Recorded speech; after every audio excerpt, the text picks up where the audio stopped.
सतगुरुदेव की जय। सर्वसंगत से प्रार्थना है। सत्संग प्रारंभ हो रहा है। कृपया सत्संग स्थल पर शांतिपूर्वक विराजमान होकर के श्रद्धा से सत्संग सुने। परमेश्वर की प्यारी आत्माओं से पुनर्निवेदन है, सत्संग प्रारंभ हो रहा है। कृपया सत्संग स्थल पर शांतिपूर्वक विराजमान होकर के श्रद्धा से सत्संग सुने। सत सही। संत रामपाल जी महाराज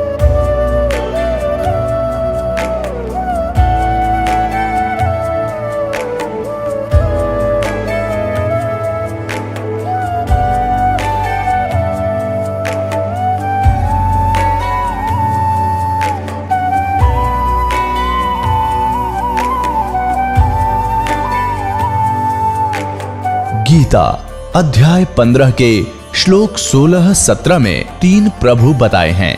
ये 3 प्रभु कौन हैं? किस प्रभु की शरण में जाने के पश्चात जन्म और मरण समाप्त हो सकता है? 3 प्रभुओं में सबसे उत्तम परमात्मा कौन है? कैसा है? उसका क्या नाम है? इन सभी गूढ़ रहस्यों को जानने के लिए अवश्य सुनिए जगत गुरु तत्वदर्शी संत रामपाल जी महाराज के अमृत वचन। दोस्तों, आजकल हर कोई आध्यात्मिकता की बात करता है। कोई मंदिर में माथा टेक रहा है, कोई घर में माला जप रहा है, तो कोई ऑनलाइन बाबाओं के प्रवचन सुनकर मोक्ष की तलाश में है। लेकिन सवाल यह है, क्या ये सब करने से बिना किसी सही गाइड के आप उस रास्ते पर चल सकते हैं जो आपको जन्म मरण के चक्कर से आजाद कर दे? या फिर ये सब बस एक दिखावा है जो आपका समय, पैसा और आस्था तीनों लूट रहा है? गीता, वेद और कबीर साहेब की वाणी चीख चीख कर कह रही है कि बिना गुरु के भक्ति अधूरी है। फिर भी हम क्यों अंधेरे में भटक रहे हैं? आइए आज बात करते हैं कि गुरु बनाना क्यों जरूरी है, सच्चा गुरु कौन है और गुरु के प्रति शिष्य का भाव कैसा होना चाहिए जो उसे मोक्ष के दरवाजे तक ले जाए।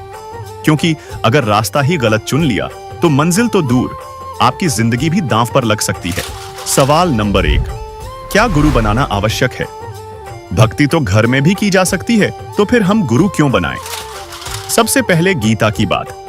संत रामपाल जी महाराज अपने सत्संगों में बताते हैं कि गीता अध्याय 4 श्लोक 34 में साफ कहा गया है, उस तत्व ज्ञान को तू तत्वदर्शी संतों के पास जाकर समझ। उनको दंडवत प्रणाम करने से, कपट छोड़कर नम्रता पूर्वक प्रश्न करने से वे परमात्मा तत्व को भली भांति जानने वाले ज्ञानी महात्मा तुझे तत्व ज्ञान का उपदेश करेंगे। यानी बिना गुरु के आप उस तत्व ज्ञान तक पहुंच ही नहीं सकते, जिसके प्राप्त होने से परमात्मा की प्राप्ति तथा मोक्ष प्राप्ति का रास्ता प्रशस्त होता है। अब गीता अध्याय 7 श्लोक 19 को देखिए। इसमें कहा गया है कि मेरी पूजा भी जन्म जन्मांतरों के अंत के जन्म में कोई ज्ञानी आत्मा ठीक से करता है, अन्यथा अन्य उपासना में ही लगे रहते हैं। यह बताने वाला महात्मा तो बहुत दुर्लभ है कि केवल वासुदेव अर्थात सर्वगतम ब्रह्म ही सब कुछ है। उसी की भक्ति से परम शांति प्राप्त होती है, उसी की भक्ति से सनातन परम धाम प्राप्त होता है, उसी की भक्ति से वह परम पद प्राप्त होता है जहां जाने के पश्चात साधक फिर लौटकर संसार में कभी नहीं आते। तो सवाल है, जब गीता ज्ञानदाता खुद कह रहा है कि सच्चा रास्ता गुरु से मिलता है, तो हम बिना गुरु के भटक क्यों रहे हैं? अब वेदों की सुनिए। यजुर्वेद अध्याय 40 मंत्र 10 में लिखा है कि कुछ लोग परमात्मा को निराकार मानते हैं, कुछ साकार।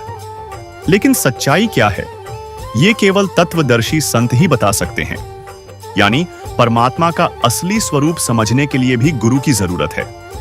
कबीर साहेब ने तो और साफ शब्दों में कहा, सतगुरु बोले अमृतवाणी, गुरु बिन मुक्ति नहीं रे प्राणी। गुरु हैं आदि अंत के दाता, गुरु है मुक्ति पदारथ भ्राता। गुरु गंगा काशी अस्थाना, चारि वेद गुरु गमते जाना। गुरु है सुरसरी निर्मल धारा, बिन गुरु घट नाही हो उजियारा। 68 तीरथ भ्रमी भ्रमी आवे, गुरु की दया घर बैठ ही पावे। गुरु कहे सोई पुण्य करिए, मातु पिता दो कुल तरिए। गुरु पारस परसे नर लोई, लोहते कंचन होए सोई। शुकदेव के गुरु जनक बिदेही, वो भी गुरु के परम स्नेही। नारद गुरु प्रहलाद पठाए, भक्ति हेतु जिन दर्शन पाए, कागभूषण जोगजीत गुरु कीन्हा, अगम निगम सभी कही दीन्हा, ब्रह्मा गुरु कविरग्नि को कीन्हा, होम यज्ञ जिन आज्ञा दीन्हा, वशिष्ठ गुरु किया रघुनाथा, पाय दरस तब भय सनाथा, कृष्ण गए दुर्वासा शरणा, पाय भक्ति तब तारण तरना, नारद दिच्छा जिमर सो पायो, 84 सो तुरंत छुड़ायो, गुरु कहे सोई है सांचा, बिन परिचय सेवक है कांचा, कहे कबीर गुरु आपू अकेला, 10 अवतार गुरु का चेला, कबीर राम कृष्ण से कौन बड़ा, उन्हों भी गुरु किन्हा, 3 लोक के वेधनी गुरु आगे आधीन। उनकी वाणी में लिखा है कि गुरु गंगा काशी जैसा पवित्र है, गुरु चारों वेदों का सार है, गुरु के बिना मन का अंधेरा दूर नहीं होता। अब आप ही बताइए, जब इतने बड़े बड़े शास्त्र और परमात्मा एक स्वर में कह रहे हैं कि गुरु जरूरी है, तो हम क्यों अपनी मनमानी कर रहे हैं? लेकिन आजकल क्या हो रहा है? बाजार में नकली गुरुओं की भरमार है। कोई भगवा चादर ओढ़कर बाबा बन गया, कोई टीवी पर प्रवचन देकर करोड़ों कमा रहा है। इनमें से कितने तत्वदर्शी संत हैं? यही वजह है कि शास्त्रों में सदगुरु, पूर्ण गुरु या तत्वदर्शी संत जैसे शब्द इस्तेमाल किए गए, ताकि असली और नकली में फर्क हो सके। कबीर साहिब ने कहा, गुरु पारस पर से नर लोई, लोहते कंचन होए सोए, यानी सच्चा गुरु इंसान को लोहे से सोना बना देता है, यानी तत्व ज्ञान और सतभक्ति देकर आपको मुक्ति मार्ग प्रदान करता है, जिससे आपका जन्म मरण का चक्र समाप्त हो जाता है। लेकिन नकली गुरु, वो तो आपको शास्त्र विरुद्ध ज्ञान व शास्त्र विरुद्ध भक्ति साधना देकर आपका जीवन नष्ट कर देता है, जिससे आपको जन्म मरण, नरक तथा 84 लाख योनियों का कष्ट उठाना पड़ता है। अब कुछ लोग कहते हैं, हम तो घर बैठे भक्ति कर लेंगे, गुरु की क्या जरूरत? अरे भाई, अगर ऐसा होता तो श्री राम, श्री कृष्ण और ब्रह्मा जी ने भी गुरु क्यों बनाए? कबीर राम कृष्ण से कौन बड़ा, उन्हों भी गुरु कीन्ह, 3 लोक के वेधनी गुरु आगे आधीन। श्री राम ने वशिष्ठ जी को गुरु बनाया, श्री कृष्ण ने दुर्वासा ऋषि से दीक्षा ली, शुकदेव, नारद और प्रहलाद जैसे महापुरुषों ने भी गुरु बनाए। जब तीनों लोकों के मालिक गुरु की शरण में गए, तो हम आम इंसान बिना गुरु के क्या हासिल कर लेंगे? यही बात रामचरितमानस उत्तरकांड दोहा बाणबे की चौपाई 3 में कही गई है। गुर बिनु भव निधि तरे न कोई, जौ बिरंची संकर सम होई, अर्थात गुरु के बिना कोई भवसागर से नहीं तर सकता, चाहे वह शंकर जी के समान ही क्यों न हो। वहीं कबीर साहिब ने साफ कहा, कबीर गुरु बिन माला फेरते, गुरु बिन देते दान, गुरु बिन दोनों निष्फल है, पूछो वेद पुराण। यानी बिना गुरु के नाम जाप की माला फिराना और दान देना सब व्यर्थ है। अब जरा सोचिए, बिना गुरु के भक्ति करने का नतीजा क्या होगा? कबीर परमेश्वर ने हमें समझाने के लिए साफ शब्दों में कहा, कबीर पीछे लाग गया जाऊं था मैं लोक वेद के साथ, रास्ते में सतगुरु मिले, दीपक दीन्हा हाथ। भावार्थ है कि मैं लोकवेद के आधार से भक्ति कर रहा था, अर्थात शास्त्र विरुद्ध साधना के मार्ग पर चल रहा था। एक दिन तत्वदर्शी संत भक्ति के मार्ग पर मिल गए। उन्होंने शास्त्र विधि अनुसार शास्त्र प्रमाणित साधना रूपी दीपक दे दिया, अर्थात शास्त्रानुकूल साधना का ज्ञान कराया तो जीवन नष्ट होने से बच गया। इस वाणी में कबीर साहिब ने शास्त्रों के खिलाफ की जाने वाली भक्ति क्रियाओं को लोकवेद कहा, यानी वो भक्ति जो सुन सुनाकर देखा देखी चल रही है। मंदिर में घंटा बजाना, तीज त्योहार पर पूजा करना या मूर्ति पूजा आदि करना, ये सब लोकवेद है। गीता अध्याय 16 श्लोक 23 में साफ लिखा है कि शास्त्रों के विरुद्ध मनमानी भक्ति करने से न सुख मिलता है, न सिद्ध, न मोक्ष। फिर श्लोक 24 में कहा गया कि कर्तव्य और अकर्तव्य की व्यवस्था में शास्त्र ही प्रमाण है। तो जब शास्त्र कह रहे हैं कि गुरु बनाओ, उनसे तत्व ज्ञान लो, तो हम अपनी मर्जी की भक्ति क्यों कर रहे हैं? आजकल लोग क्या करते हैं, कोई पंडित से मंत्र ले लेता है, कोई बिना समझे जप शुरू कर देता है। लेकिन कबीर साहिब ने कहा, कबीर गुरु बिन काहू न पाया ज्ञाना, ज्यों थोथा भुस छड़े मूड किसाना। कबीर गुरु बिन वेद पढ़े जो प्राणी, समझे न सार रहे अज्ञानी। यानी बिना गुरु के वेद पढ़ने से भी उसका ज्ञान नहीं समझा जा सकता। गुरु वो दीपक है जो अंधेरे में रास्ता दिखाता है। कबीर साहेब की वाणी में लिखा है, रास्ते में सतगुरु मिले दीपक दीन्हा हाथ। यानी सतगुरु ने शास्त्रानुकूल साधना का ज्ञान दिया तो साधक का जीवन बच गया, लेकिन बिना गुरु के वो तो भूसे की तरह उड़ जाता है, यानी नष्ट हो जाता है। जैसे मूर्ख किसान बिना समझे फसल बर्बाद कर देता है। लेकिन कुछ लोगों का कहना है कि भक्ति तो हम स्वयं घर में कर सकते हैं, गुरु बनाने की कोई आवश्यकता नहीं है। तो इसका निर्णायक ज्ञान सुनिए संत रामपाल जी महाराज के मुखारबिंद से। जब तक आत्मा को उसका असली आहार नहीं मिलेगा या उठ नहीं सकती, उभर नहीं सकती, और वो उभारने का तरीका परमात्मा की वो वाणी सूक्ष्म वेद वाणी इसको मिले, और वो उस वाणी का फिर बोलने वाला अधिकारी हो। आम व्यक्ति भी इस वाणी में सुनाए जा उसका असर नहीं हो सकता। उदाहरण के लिए जैसे एक राजा था, उसकी रानी धार्मिक थी, गुरु बना रखा था, उसने पता था गुरु बिन मोक्ष नहीं होता, पिछले संस्कार थे। राजा इस बात का विरोधी था कि गुरु बनाने की क्या आवश्यकता, भक्ति घर पे भी कर सकते हैं, गुरु से उपदेश लेना क्या जरूरी है। लेकिन वो अपनी पत्नी को विवश नहीं कर सकता था, कुछ धार्मिकता उसके अंदर भी शेष थी। तो उसने एक दिन अपनी पत्नी से कहा कि मैं आपके गुरुजी से 2 बात करूंगा, मेरे प्रश्न का उत्तर देगा वो। उसकी पत्नी ने कहा कि सभ्यता से बात करिए, मेरे गुरुजी से आपको सब उत्तर देंगे। उसके साथ उनके आश्रम में चले गए अपनी पत्नी के साथ। अब राजा ने जाते प्रश्न किया कि महाराज, आप जो जनता को भ्रमित कर रहे हो कि गुरु नाम दे तभी बात बने, राम राम तो घर बैठ के भी कर ले, कोई कर ले, इसमें क्या क्या दिक्कत आती है? आप लोगों ने तो अपनी रोजी का जीविका बना रखी है दुनिया को भ्रमित करके। अपने आत्माओं परमात्मा जगह जगह आते रहते हैं, अपनी प्यारी आत्माओं को समझाते रहे हैं। कहीं भी जाकर किसी साधु संत के रूप में कुछ दिन रहते थे, फिर चले जाते थे। वहां जो पुण्य आत्मा होती थी वो आ जाती थी, उनसे आशीर्वाद से धर्म पुण्य करवाकर उनको चार्ज कर जाते थे। इस समय के लिए वो भक्ति को जीवित रखना चाहते थे। तो परमात्मा यानी उस संत जी ने कहा कि राजन, एक विस्तार के साथ आपको बताना पड़ेगा। अब 2 शब्दों में इसका उत्तर मैं दे नहीं सकता, और मुझे और भी बहुत भक्त बैठे, इनसे मिलना है।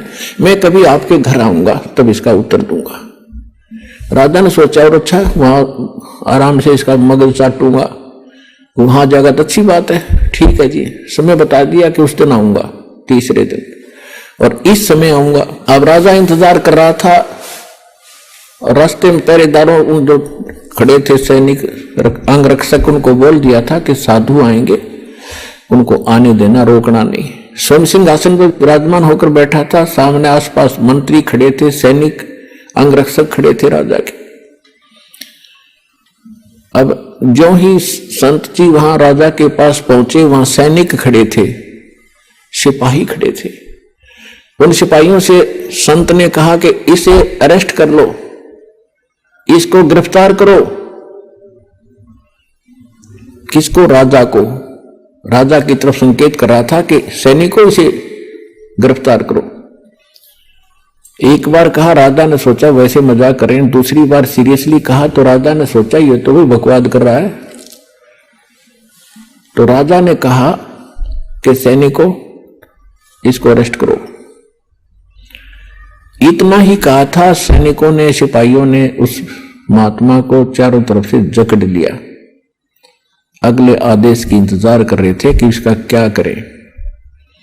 तब संत जी ने कहा कि महाराज, आप राजन आए अतिथि का, साधु संत का सत्कार करा करते हैं, कैसे बेइज्जती किया करते हैं।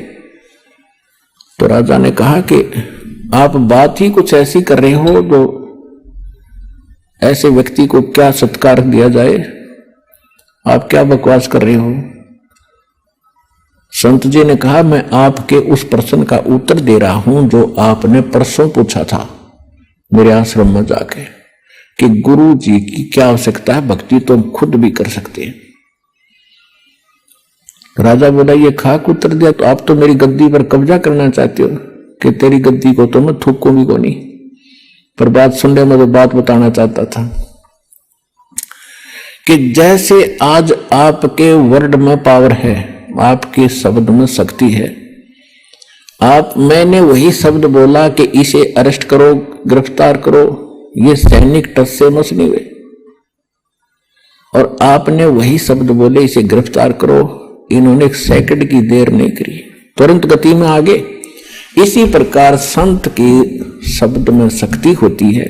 जो वचन वाणी सत्संग वो करेंगे उससे तुरंत असर होता है, उसको आम आदमी बकता रहो उसे कोई असर नहीं होगा। और यही कारण रहा कि आज तक इन महापुरुषों की वाणी ग्रंथ बनाकर भी लोग जाप करते रहे, इसका पाठ भी करते रहे। कबीर साहब के कबीर सागर से मूल पाठ बनाकर संध्या सुबह दोपहर शाम करते रहे, उनसे असर नहीं हुआ, क्योंकि वो अधिकारी के मुख से नहीं प्राप्त था, आदेश नहीं था। तो अब इस दास को परमात्मा ने भेजा है आपके लिए अधिकारी बनाकर, और complete in all respect course देकर, और अब आपका पूरे विश्व का कल्याण हो सकता है जब शरण में आकर भक्ति करोगे।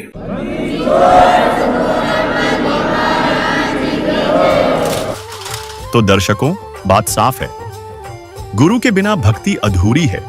चाहे आप कितने मंदिर घूम आए, कितने मंत्र जप लें, बिना गुरु के सब व्यर्थ है। शास्त्रों में साफ लिखा है, गुरु होना अति आवश्यक है। सवाल नंबर 2, क्या हर गुरु सच्चा होता है? आजकल गुरु बनना फैशन हो गया है।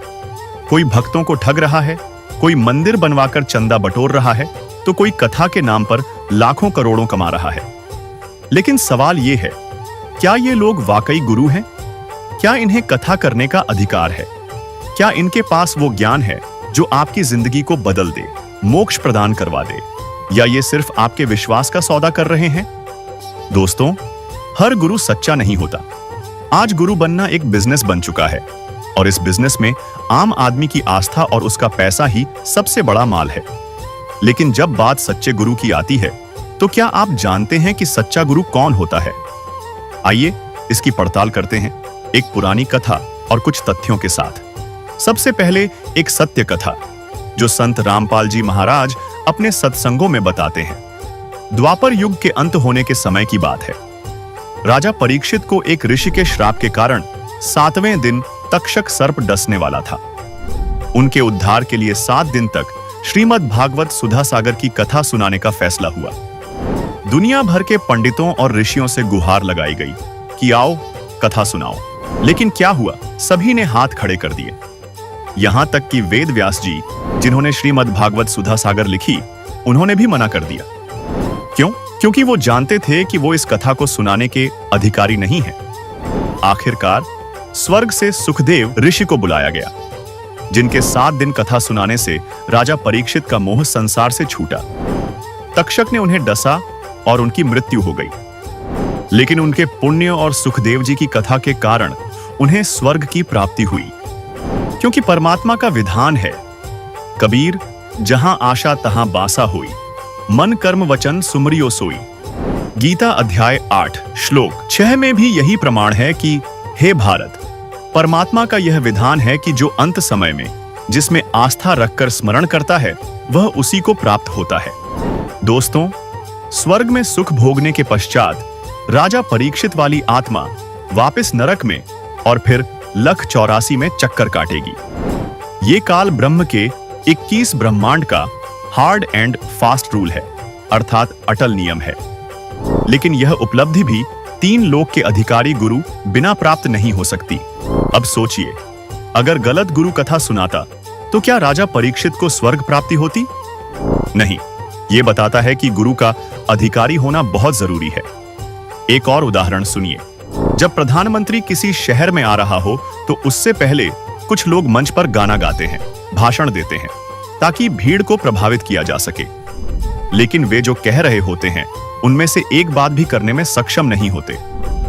प्रधानमंत्री आता है, 2 शब्द बोलता है, आगरा में स्कूल बनावा दो, रोहतक से झज्जर जाने के लिए 4 लाइन सड़क बनावा दो, और अगले दिन ही काम शुरू हो जाता है। क्यों? क्योंकि प्रधानमंत्री के शब्दों में शक्ति है। और यदि यही बात आप और हम जैसा आम व्यक्ति कहे तो हमारी बड़ी मूर्खता होगी, क्योंकि हमारे वचन में इतनी शक्ति नहीं है। जबकि प्रधानमंत्री के लिए यह सब साधारण बात है। लेकिन आज के गुरु, वो तो सिर्फ मंच पर गाना गाने का काम कर रहे हैं, आपके विश्वास का मनोरंजन कर रहे हैं और आप तालियां बजा रहे हैं, जो कि इन गुरुओं की बड़ी मूर्खता है।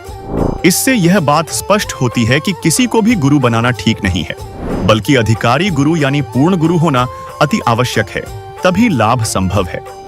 तो अब सवाल यह है, आप अपने गुरु को कैसे परखेंगे? क्या वो आपको शास्त्र अनुकूल भक्ति का रास्ता दिखा रहा है या सिर्फ आपकी आस्था और पैसे का सौदा कर रहा है? आजकल फर्जी गुरुओं की बाढ़ आ गई है। कोई जादू दिखाकर भक्त बनाता है, कोई डर दिखाकर। लेकिन सच्चा गुरु डर नहीं, ज्ञान देता है।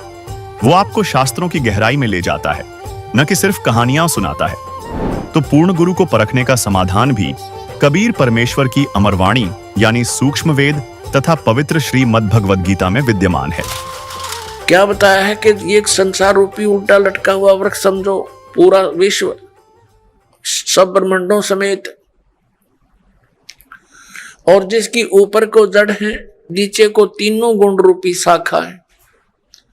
श्रीमद् भगवद गीता अध्याय नंबर 15 के श्लोक नंबर 1 से लेकर 4 में ये स्पष्ट किया है। इस उल्टे लटके हुए संसार रूपी वृक्ष की जानकारी दी है।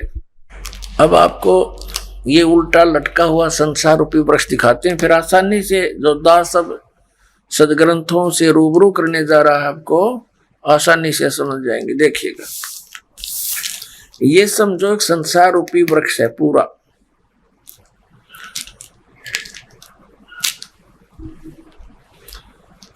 ऊर्ध्व मूलम अधः शाखम। देखिए श्रीमद् भगवद गीता अध्याय नंबर 15 का ये पंचदशो अध्याय यानी 15वां अध्याय है। 15वां अध्याय है, ये इसका प्रथम श्लोक है। इसमें कहा कि ऊर्ध्व मूलम अधः शाखम अश्वत्थम प्राहु अव्यम छंदासी यस्य पर्णानि ये तम वेद स वेदवित्। ऊर्ध्व मूलम इसका अर्थ है कि ऊपर को जड़ और नीचे को शाखा। अधः माने नीचे होता है, ये भ्रमित है, इन्होंने गलत कर दिया। अधः माने ब्रह्मा रूप मुख्य शाखा वाले, नहीं। ये दूसरा अध्याय में 15वें अध्याय के दूसरे श्लोक में 2 बार अधः है, अधः अधः। इसका अनुवाद इन्होंने इसके अगले पृष्ठ पे किया है। अधः माने नीचे, अधः माने नीचे, अधः माने नीचे, ऊर्ध्व माने ऊपर, अधः माने नीचे, अधः माने नीचे। तो हम यहां इसको शुद्ध कर लेंगे, इन्होंने गड़बड़ कर दी थोड़ी सी, ये बेईमानी करके जान के समझ में ना आई। अब हम फिर 15वें अध्याय के प्रथम मंत्र में फिर आगे हैं। ऊर्ध्व मूलम ऊपर को जड़ और अधः शाखम नीचे को शाखा वाला, अश्वत्थम प्राहु अव्यम ये संसार रूपी पीपल का अविनाशी वृक्ष कहा है। छंदासी यस्य पर्णानि इसके जो पत्ते आदि जो हैं, इसके छंद हैं, विभाग हैं, पार्ट हैं। ये तम वेद उन सभी भागों को जो जानता है, तम उन उस अज्ञान अंधकार में छपे हुए उन सब विभागों को जानता है। स वेदवित वह वेद के तात्पर्य को जानने वाला है, अर्थात वो तत्वदर्शी संत है। ये देखिएगा, आदि पुरुष परमेश्वर रूप मूल वाले, ये भाव कहने का ये है कि ऊपर को जो जड़ है ये वाली, ये ऊपर को जो जड़ है ये तो समझो ऊर्ध्व मूलम तो है आदि पुरुष परमेश्वर यानी परम अक्षर ब्रह्म, ये तो है वो सच्चिदानंद गर्भ ब्रह्म समझो, ये जड़ें तो।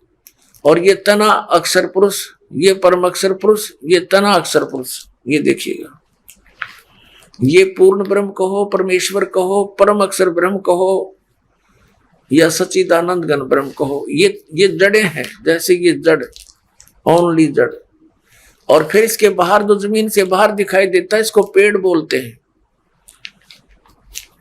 गीता ज्ञान दाता ने केवल इतना ही कहा कि ऊर्ध्व मूलम ऊपर को जड़ और नीचे को शाखा वाला, ये संसार रूपी पीपल का वृक्ष का है।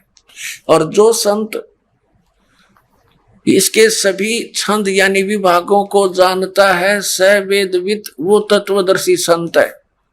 परमेश्वर कबीर जी ने 600 वर्ष पहले आकर कहा था, तत्वदर्शी संत की भूमिका बताई थी अपने सच्चिदानंद घन ब्रह्म की वाणी में, अपने मुख कमल से बोलकर। वो ऐसी ही लीला करता है, वेद भी प्रमाण देते। 600 वर्ष पहले लगभग परमात्मा ने बताया था कि अक्षर पुरुष एक पेड़ है जो जमीन से बाहर दिखाई देता, उसको वृक्ष बोलते। अक्षर पुरुष एक वृक्ष है और सर पुरुष वह की डार, जिसको निरंजन भी कहा है, ज्योति निरंजन। और तीनों देवा, रजगुण ब्रह्मा, सतगुण विष्णु, तम गुण शिव जी, तीनों देवा शाखा हैं और पात रूप संसार। अब गीता ज्ञानदाता कहता है कि जो इस संसार रूपी वृक्ष के, जो ऊपर को जड़ नीचे को शाखा वाला उल्टा लटका संसार रूपी वृक्ष है, जो इसके सभी छंद यानी सभी विभागों को बता देगा, वो तत्वदर्शी संत है, वो वेद के तात्पर्य को जानने वाला है। अब देखिएगा, परमात्मा ने 600 वर्ष पहले बता दिया था कि अक्षर पुरुष एक पेड़ है, ज्योति निरंजन यानी सर्वपुरुष वा की डार, और तीनों देवा शाखा है, ये पात रूप संसार। अब देखो, परमात्मा ने बताया कबीर अक्षर पुरुष एक पेड़ है, निरंजन वा की डार, इसको सर्वपुरुष भी कहते हैं, ज्योति निरंजन को। और तीनों देवा, रजगुण ब्रह्मा, सतगुण विष्णु, तम गुण शिव जी रूपी शाखा है, ये पात रूप संसार। ये देखिएगा, ये क्योंकि ये जमीन से, ये प्रोक्ष है, पूर्ण परमात्मा तो गुप्त है। जमीन में जैसे जड़ प्रोक्ष होती है, जमीन में जैसे जड़ प्रोक्ष होती है। अब ये तना, ये अक्षर पुरुष है, अक्षर पुरुष एक पेड़ है और सरपुरुष वह की डार, ये मोटी डार। सरपुरुष कहो, ज्योति निरंजन कहो, काल ब्रह्म कहो। और तीनों देवा, रजगुण ब्रह्मा, सतगुण विष्णु, तम गुण शिव जी, ये शाखा है। और पात रूप संसार, तो सच्चिदानंद घन ब्रह्म की वाणी में ये कंप्लीट ज्ञान लिखा हुआ है। गीता जी के अध्याय नंबर 4 के श्लोक नंबर 32 का ये निष्कर्ष है कि उस सच्चिदानंद घन ब्रह्म की वाणी में सब साधना यानी धार्मिक अनुष्ठानों की जानकारी बहुत विस्तार के साथ और यथार्थता से दे रखी है। उससे पूछो।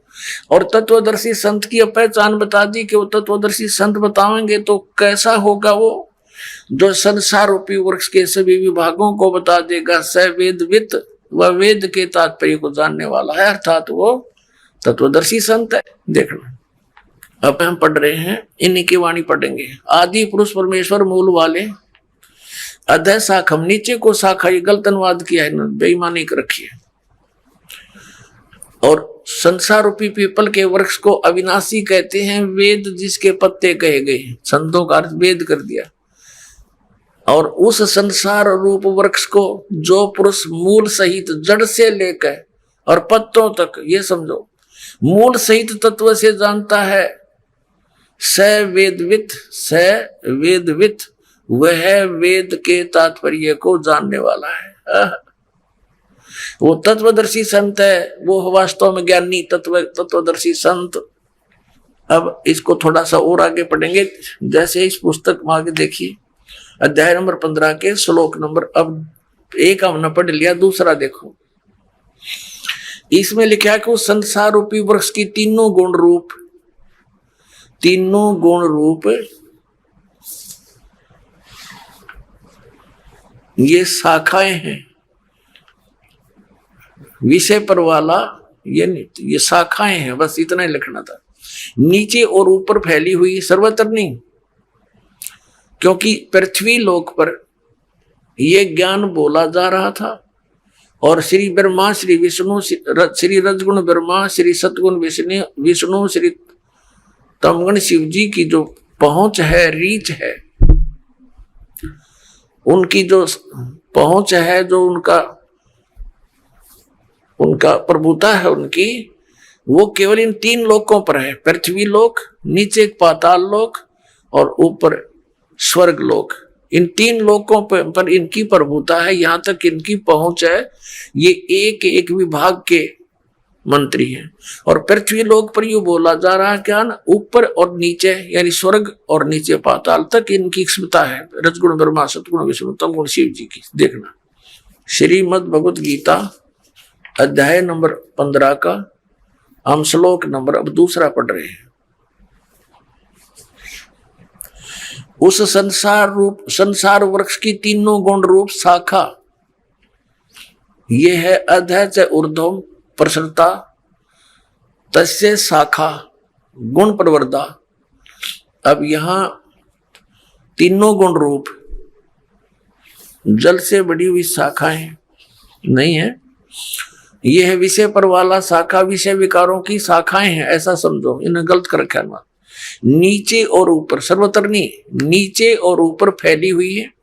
और मनुष्य लोक में, यहां पृथ्वी लोक पर कर्मों के अनुसार बांधने वाली यानी कर्मों के आधार पर ये हमें सुनियोजित रखने वाली भी मुख्य कारण है। मूलानी माने जड़ है, ये मुख्य कारण है। नीचे और ऊपर, सभी लोकों में नहीं, केवल नीचे ऊपर फैली हुई है। यहाँ एक शब्द है तीनों गुण रूप शाखा। अब रजगुण ब्रह्मा है, सतगुण विष्णु, तमगुण शिव जी, ये कंसेप्ट क्लियर करना पड़ेगा। एक तो बहुत ही सिंपल सा देखिए आप, रजगुण ब्रह्मा है, यही तीनों गुण है, यही 3 देवता, इन्हीं पुराणों में देखिएगा। ये गीता प्रेस गोरखपुर से प्रकाशित है, मार्कंडेय पुराण।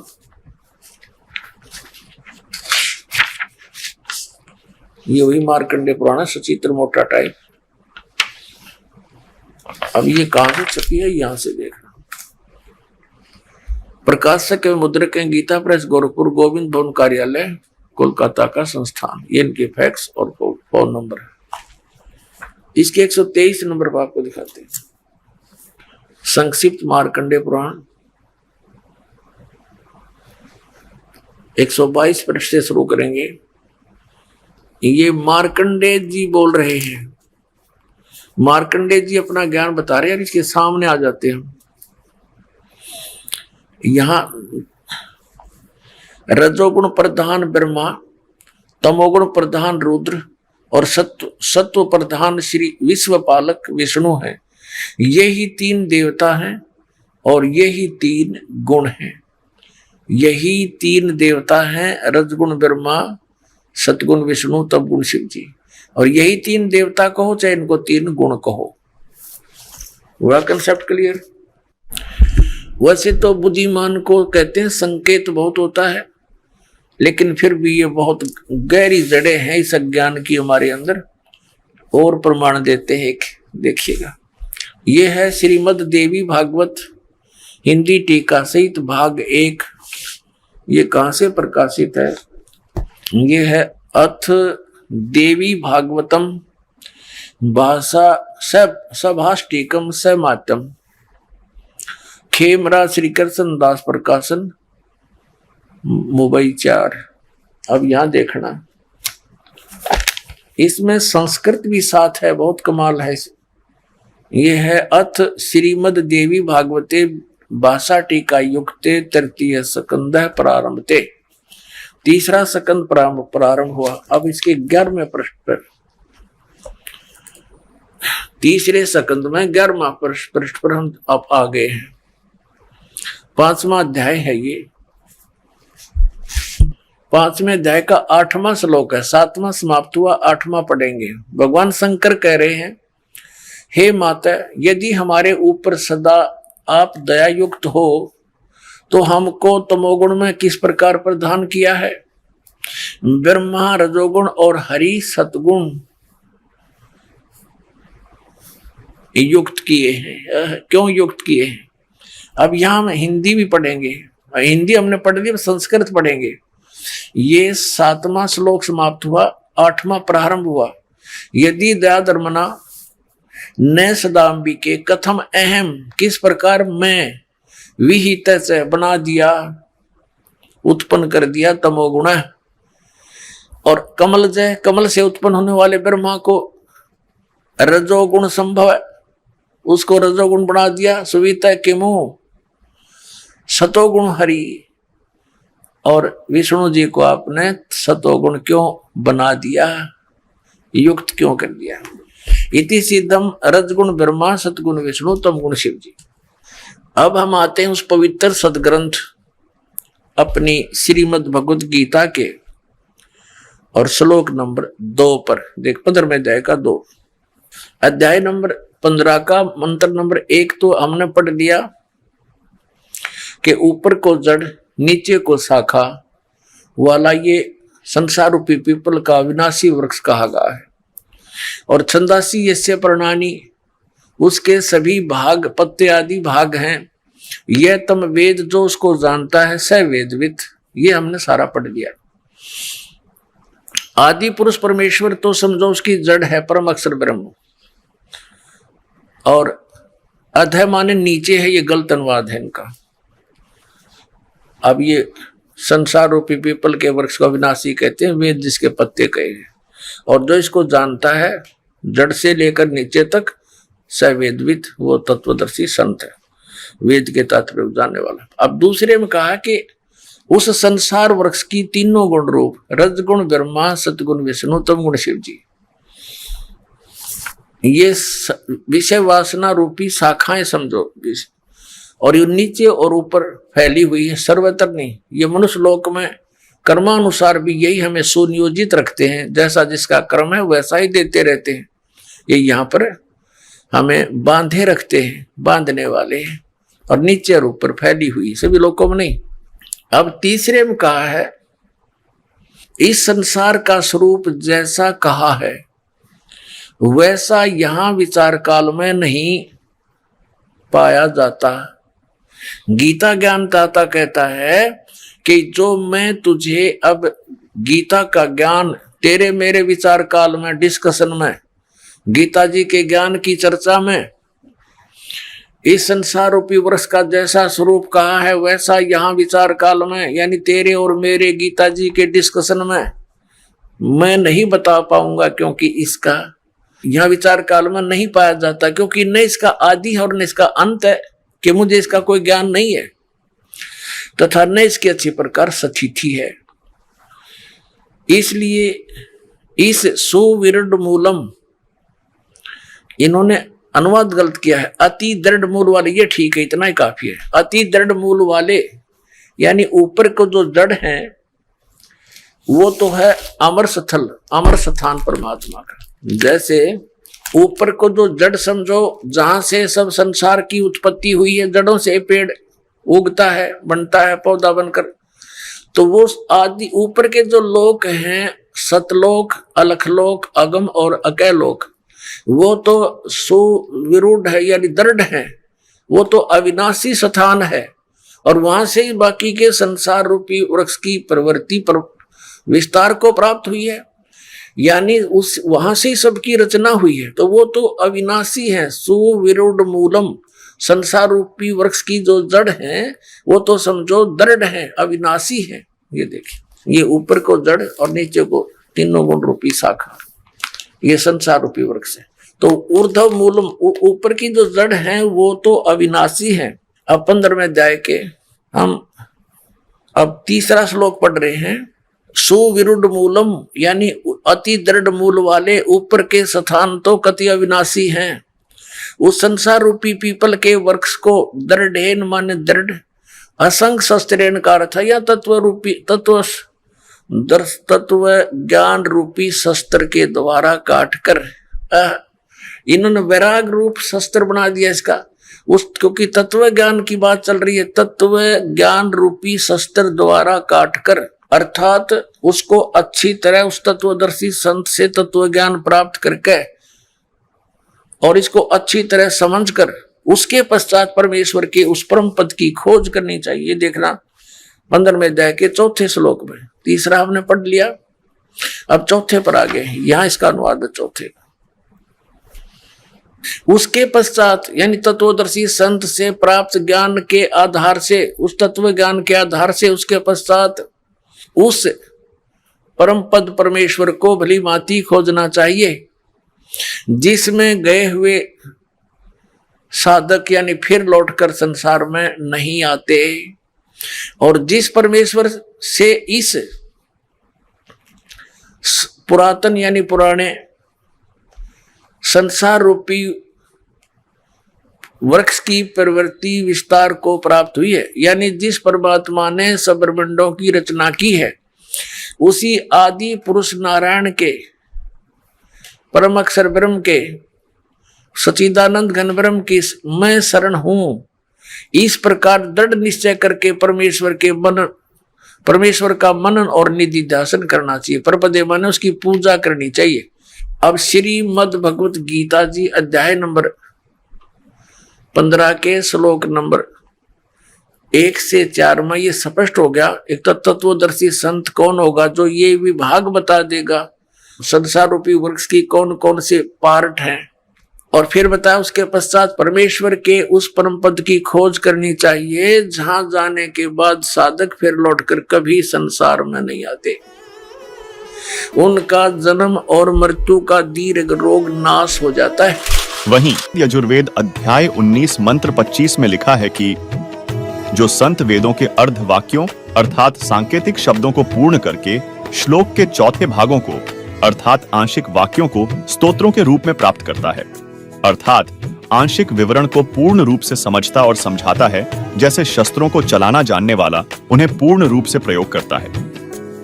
ऐसे पूर्ण संत ओंकारों अर्थात ओम तत्सत मंत्रों को पूर्ण रूप से समझ व समझाकर दूध पानी छानता है, अर्थात पानी रहित दूध जैसा तत्व ज्ञान प्रदान करता है, जिससे अमर पुरुष अर्थात अविनाशी परमात्मा को प्राप्त करता है। वह पूर्ण संत वेद को जानने वाला कहा जाता है। तथा यजुर्वेद अध्याय 19 मंत्र 26 में लिखा है कि वह पूर्ण संत 3 समय की प्रार्थना की साधना बताता है। सूर्य के उदय अस्त से बने एक दिन के आधार पर प्रथम श्रेष्ठता से सर्व देवों के मालिक पूर्ण परमात्मा की पूजा तो प्रातः काल करने को कहता है, जो पूर्ण परमात्मा के लिए होती है। दूसरी दिन के मध्य में करने को कहता है, जो सर्व देवताओं के सत्कार से संबंधित अमृतवाणी द्वारा साधना करने को कहता है। तीसरी पूजा शाम को प्राप्त करता है, अर्थात जो तीनों समय की साधना भिन्न भिन्न करने को कहता है, वह जगत का उपकारक संत यानी तत्वदर्शी संत है। गुरु के लक्षण बताते हुए कबीर परमेश्वर ने कबीर सागर के बोध सागर खंड अध्याय जीव धर्म बोध के पृष्ठ 1960 में कहा है कि गुरु के लक्षण 4 बखाना। प्रथम वेद शास्त्र का ज्ञाता, दूजे हरि भक्ति मन कर्म बाणी, तीसरे समदृष्टि कर जानी, चौथे वेद विधि सब कर्मा, यह 4 गुरु गुण जानो मर्मा। अर्थात पूर्ण गुरु वह है जो वेदों तथा अन्य सभी ग्रंथों का पूर्ण ज्ञाता हो। वह वेदों के अनुसार परमात्मा की भक्ति मन कर्म वचन से स्वयं करता है और करवाता है, तथा उसकी करणी और कथनी में कोई अंतर नहीं होता। वह सर्व अनुयायियों को समान दृष्टि से देखता है, ऊंच नीच का भेद नहीं करता। इसके अलावा पूर्ण गुरु की एक अन्य लक्षण बताते हुए संत गरीबदास जी ने कहा है, गरीब सतगुरु के लक्षण कहूँ मुद्रे बन विनोद, 4 वेद सच शास्त्र कहे 18 बोध। अर्थात जो सच्चा गुरु अर्थात सदगुरु होगा, वह ऐसा ज्ञान बताता है कि उसके वचन आत्मा को आनंदित कर देते हैं, बहुत मधुर लगते हैं, क्योंकि वे सत्य पर आधारित होते हैं। कारण है कि सदगुरु 4 वेदों तथा सर्व शास्त्रों का ज्ञान विस्तार से कहता है। जैसे 4 वेद एक बोध हैं, 18 पुराण भी एक बोध हैं। इस प्रकार कुल 18 बोध हैं। उनको जानने वाला शास्त्रों के आधार से भक्ति विधि तथा ज्ञान बताता है, वह सतगुरु होता है। और गीता अध्याय 15 श्लोक 1 में वर्णित उलटे लटके हुए वृक्ष का भेद वर्तमान समय में सतगुरु संत रामपाल जी महाराज द्वारा दिया जा रहा है, जिन्होंने अपने सत्संगों में बताया है।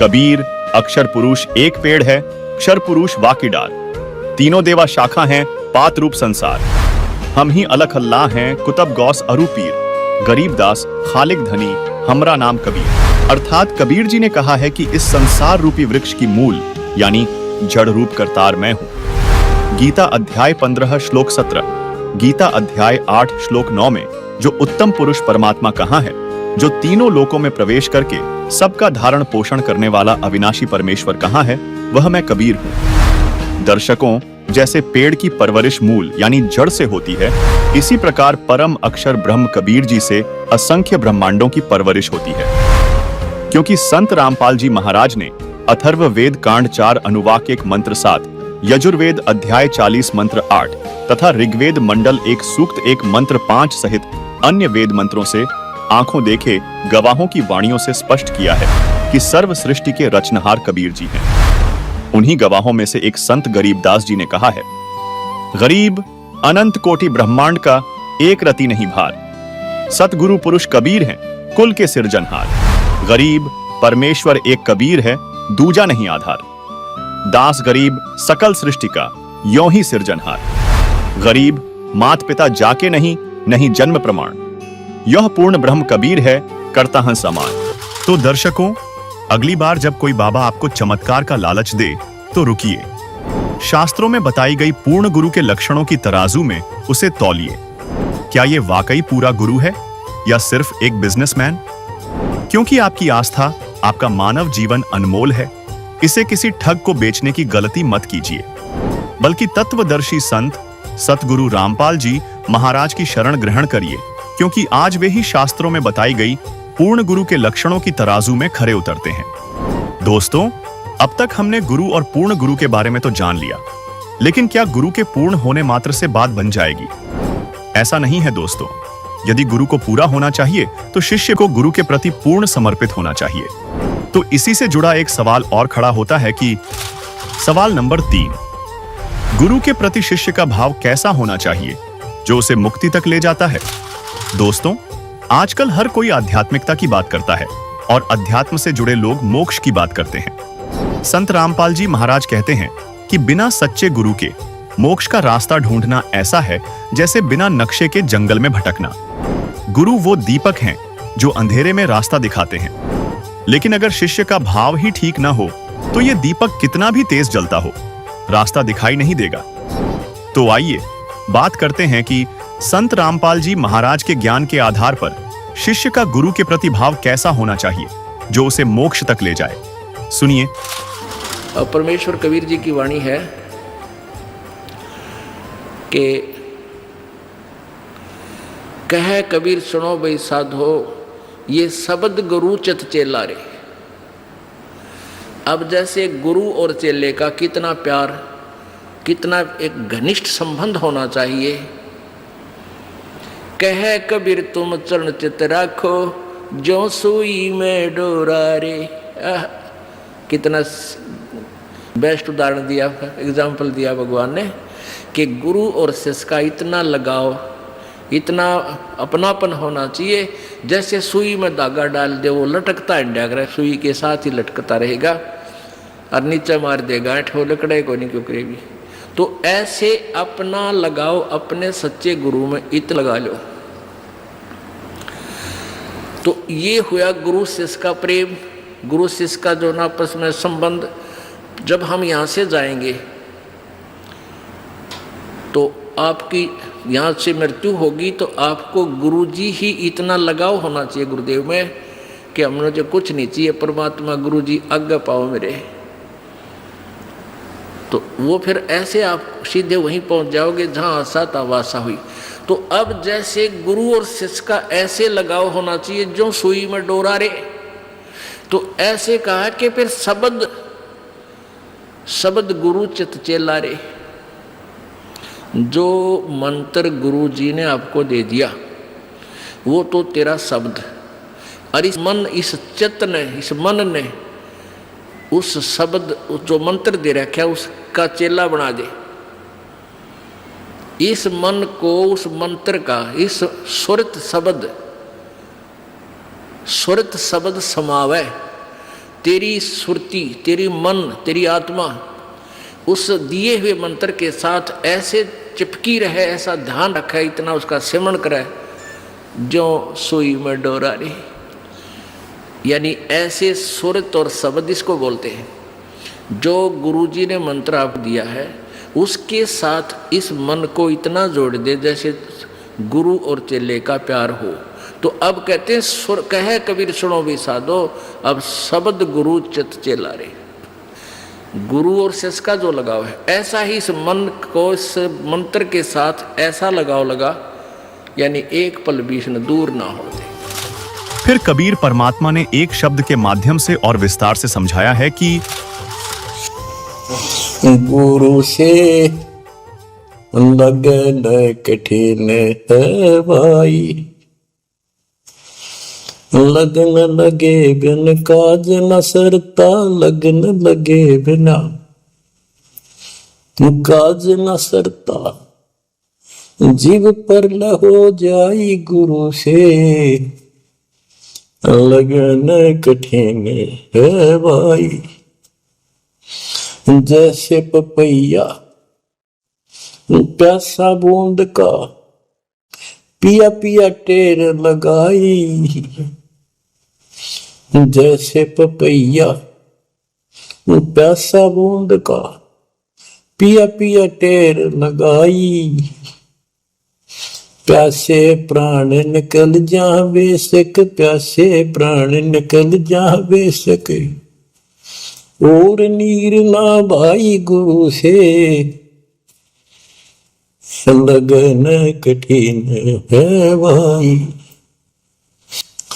लगन लगे बिन काज न सरता, लगन लगे बिन काज न सरता, जीव पर हो जाई गुरु से लगन कठिन है भाई। जैसे मृगा शब्द स्नेही, शब्द सुनन को जाई। जैसे मृगा शब्द स्नेही, शब्द सुनन को जाई। शब्द सुने और प्राण दान दे, शब्द सुने और प्राण दान दे, तन की रे सुध नाही गुरु से लगन कठिन है भाई। लगन लगे बिन काज न सरता, लगन लगे बिन काज न सरता, जीव पर हो जाए गुरु से लगन कठिन है भाई। जैसे सती चढ़ी सता करे, अपने पिया लो लाई। अग्नि देख डरे नहीं मन में, पिया संग जल जाई गुरु से लगन कठिन है भाई। लगन लगे बिन काज न सरता, लगन लगे बिन काज न सरता, जीव पर हो जाई गुरु से लगन कठिन है भाई। दो दल सन्मुख आन लड़े हैं, सूरा लेत लड़ाई। दो दल सम्मुख जब आन लड़े हैं, सूरवीर सूरा लेत लड़ाई। टूक टूक हो गिर धरती पे, टूक टूक हो गिर धरती पे, मैदान छोड़ ना जाई गुरु से लगन कठिन है भाई। लगन लगे बिन काज न सरता, लगन लगे बिन काज न सरता, जीव पर हो जाई गुरु से लगन कठिन है भाई। छोड़ो तन अपने की आशा, निर्भय हो गुण गाई। छोड़ो तन अपने की आशा, निर्भय हो गुण गाई। कहे कबीर ऐसा हो हंसा, कहे कबीर ऐसा हो हंसा। सहज मिले सतगुरु आई, गुरु से लगन कठिन है भाई। बच्चों, इतने अजब गजब के प्रमाण दिए हैं और इतनी लगन आपकी लगनी चाहिए। कहते हैं परमात्मा ने कहा कि जैसे पपैया एक पक्षी होता है, वो केवल आकाश से बरस रही बूंदों को का पानी ही पीता है। वो मिले तो पिएगा, और पृथ्वी का जल वो नहीं पी सकता। बेशक मर जा, पीवा नहीं। इसी प्रकार अपने कबीर भगवान के अतिरिक्त, अपने गुरु के अतिरिक्त सोपन में भी किसी की इच्छा ना हो, वो लगन लागी सतगुरु में। पर कहते हैं जैसे मृग इसके अंदर एक कान विषय प्रबल होता है, शब्द सुनने का अपने आप शिकारी के पास चला जाता है, वैसे मार होते जीव पर पीछे नहीं हटता। तो इसी प्रकार कहते दो दल सम्मुख आन लगे, शूरवीर ले लड़ाई। यानी आप समझ लड़ाई होती है, मैदान में खड़े हो जाते हैं सैनिक, शूरवीर टुकड़े टुकड़े होकर मर जाएगा, पर मैदान छोड़कर नहीं जाएगा। इसी प्रकार ये रण का मैदान हमारा भी, हमारी लड़ाई ज्ञान और ज्ञान की है, काल शैतान और दयाल की है कि अपने सतगुरु और गुरु के अतिरिक्त किसी से भी स्वप्न में भी कोई लाभ नहीं चाहोगे। दुखी हो चाहे सुखी हो, चाहे लाभ धनी हो चाहे निर्धन हो, कुछ भी देवता दिखे पर होने दो एक बार उसको। तो इसी प्रकार इसको पतिव्रता पद कहा।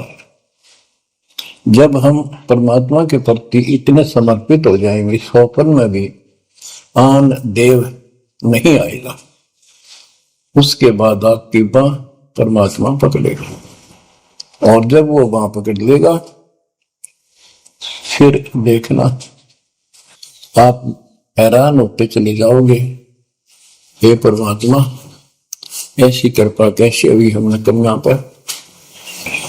तो जैसे गरीबदास जी बताया कि गरीब पतिव्रता जमीन पर जो जो धर है पाओ, समर्थ झाड़ू देता है, ना काटा लग जा है। कहते परमात्मा कबीर गरीबदास जी बताते हैं, दो दिन मेरी शरण है ताका हूं मैं दास, गेल गेल ला गया करो जबल धरती आकाश, दास गुलाम नौकर हूं मैं उसका। अब जैसे माँ बाप बच्चों के नौकर होते हैं, नवावे धुआवे कपड़े परावे हर तरह से ध्यान रखें उनका, तो ये नौकरी का नौकरी है ये। और इतना प्रेम भी होता है बच्चों में। तो इसी प्रकार जब हम इसकी शरण में आ जाएंगे, तब ये दाता हमारे को इतना ही प्यार देगा। शरण पड़े को गुरु संभाले, जाने का बालक भोला रे। शरण पड़े को गुरु संभाले, जाने का बालक भोला रे। कह कबीर तुम चण चित राखो, यो सोई मैं डोरा रे। कह कबीर तुम चरण चित राखो, जो सोई मैं डोरा रे। मानत न मन मोरा साधो, मानत न मन मोरा रे। बार बार मैं ये समझाऊं, जग में जीवन थोड़ा रे। दुविधा दुर्मति चतुराई में, जन्म गया नर तोड़ा रे। अब भी आन मिलो सतगुरु से, करो गुरु ज्ञान पे गोरा रे। बच्चों कि जब तक तत्व ज्ञान नहीं होता, तब तक इंसान कोई भी अच्छा काम नहीं करता। दुविधा यानी क्या करूं क्या न करूं, या भक्ति ठीक है या भक्ति ठीक नहीं है। दुर्मति यानी कुबुद्धि के कारण सारे उल्टे काम करावा का। हम जैसे प्रसंग कर रहा था कि सतगुरु की शरण में आ जाओ, उसके आने के बाद वो कितना प्यार देता है, कैसे आपकी रक्षा करता है, आपका पोषण करता है, दुख निवारण करता है। गरीब जोजन मेरी शरण है ताका हूं मैं दास, गेल गेल ला गया। जल धरती आकाश। तो उसका दास का अर्थ गुलाम, नौकर। पतिव्रता जमीन पर जो जो धर है पाँव, समर्थ झाड़ू देते हैं ना काटा लगता है। जब आप इस पद पर आ जाओगे, समर्पित हो जाओगे, स्वप्न में भी किसी अन्य देव देवता का इष्ट रूप में समझना करोगे, उस समय मालिक आपकी बांह पकड़ेगा। जैसे आपको बहुत बार बताया है, कबीर साहब अपनी प्यारी आत्मा गरीबदास जी को साथ लेकर के सतलोक के ऊपर के सब लोक दिखाए, ब्रह्मा विष्णु महेश के धाम दिखाए, नरक और स्वर्ग दिखाए, 21 ब्रह्मांड का सारा प्रकरण दिखाया, व्यवस्था दिखाई। फिर अक्षर पुरुष के 7 संख ब्रह्मांड एक दृष्टि से दिखाए। उनको पार करके फिर भौर गुफा में गए, भौर गुफा पार करके फिर सतलोक पहुंचे। सारी व्यवस्था दिखाकर अपने बच्चे को, और फिर छोड़ा। तो जब धर्मराज दरबार में गए, धर्मराज जो न्यायाधीश है, सबके अकाउंट रखता है, पाप पुण्य का लेखा रखता है, उसके अनुसार उनको आगे को कुछ भी देना लेना है उनको करता है। तो उसके सामने ब्रह्मा विष्णु महेश भी विवश है, क्योंकि कर्मों के अधीन है ये सारे, इन्होंने भी कर्म भोगने पड़ते हैं। केवल परमात्मा कबीर जी की शरण आने के बाद परमात्मा प्रारब्ध के भी कर्म काट देता है और पूर्व जन्म के संचित पाप कर्मों का भी नाश कर देता है। करता उसका है जो इस पद पर आ जाता है और सच्चे नाम की सच्चे दिल से भक्ति करता है। या करता में भक्ति करते हैं, मानव को संदेश है, उसमें स्त्री पुरुष दोनों आ जाते हैं। धर्मराय दरबार में दे कबीर तलाक, मेरे भूल ले चुके हैं उसको पकड़िए मत कजाक। अब देखो, एक चीफ जस्टिस को जाके 21 ब्रह्मांड के चीफ जस्टिस को जाके और धमकाया कबीर साहब ने, और वो खड़ा होके कुर्सी छोड़ के हाथ जोड़ के बोले पुरुष कबीर से, धर्मराय कर जोड़, तेरे हंस को चंपूने मन 2 ही लाख करोड़। फिर कहते हैं, मदहारी जारी नरा भांग तमाकू खाई, पर दारा पर घर तक है उनको लोग नाई। धर्मराय विनती करे, सुनियो पुरुष कबीर, उनको तो मैं पकड़ूंगा पर जड़ हूं तो वजीर। क्योंकि वो कर्मों से रत है, मुख से कहें कबीर, उनको निश्चय पकड़ूंगा, जड़ हूं तो वजीर। यानी जिनके पिछले संस्कार जमा है, पाप है, प्रारंभ में है, आज वैसे वो आपका नाम लेते हैं, उनको मैंने दंड देना पड़ेगा, क्योंकि मेरे अकाउंट में है, वो पूरा कराऊंगा, वो मेरे बस से बाहर है। कबीर साहब बोले, कबीर साहब ने गरीबदास जी बताते, मेरे वाला अकाउंट उठाया, 23 वाला अकाउंट उठाया और वहीं पाड़ दिया। बोले, करम भरम ब्रह्मंड के मैं पल में कर हूं नेस, जिन हमारी 2 ही दी सो करो हमारे पे। उसके बाद गरीबदास ने नीचे आके जो बातें बताई, वो एक अमर ग्रंथ रूप में लिपिबद्ध हुई। यम किंकर कर जोड़ चले तिस देख रे, धर्म राय के अंक मिटावे लेख रे, जीव गुनी नहीं गा बाठा डे गही, दर्ग मंज हजूर पकड़ छेकी बही, सोन मंडल सतलोक अगमपुर धाम है, धनबंदी छोड़ कबीर तुम्हारा नाम है। देवदास जी बताते हैं कि यम के दूत जो यहाँ के लाट साहब को भी घसीट कर ले जाते हैं तो सत भक्ति नहीं करता। यम किंकर कर जोड़ चले तिस देख रे, कबीर साहब को देखते यम के दूत हाथ जोड़ के उनको और दूर चले जाते हैं।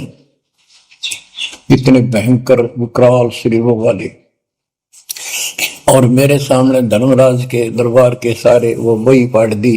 बही यानी वो पैड जहां अकाउंट लिखा गया था।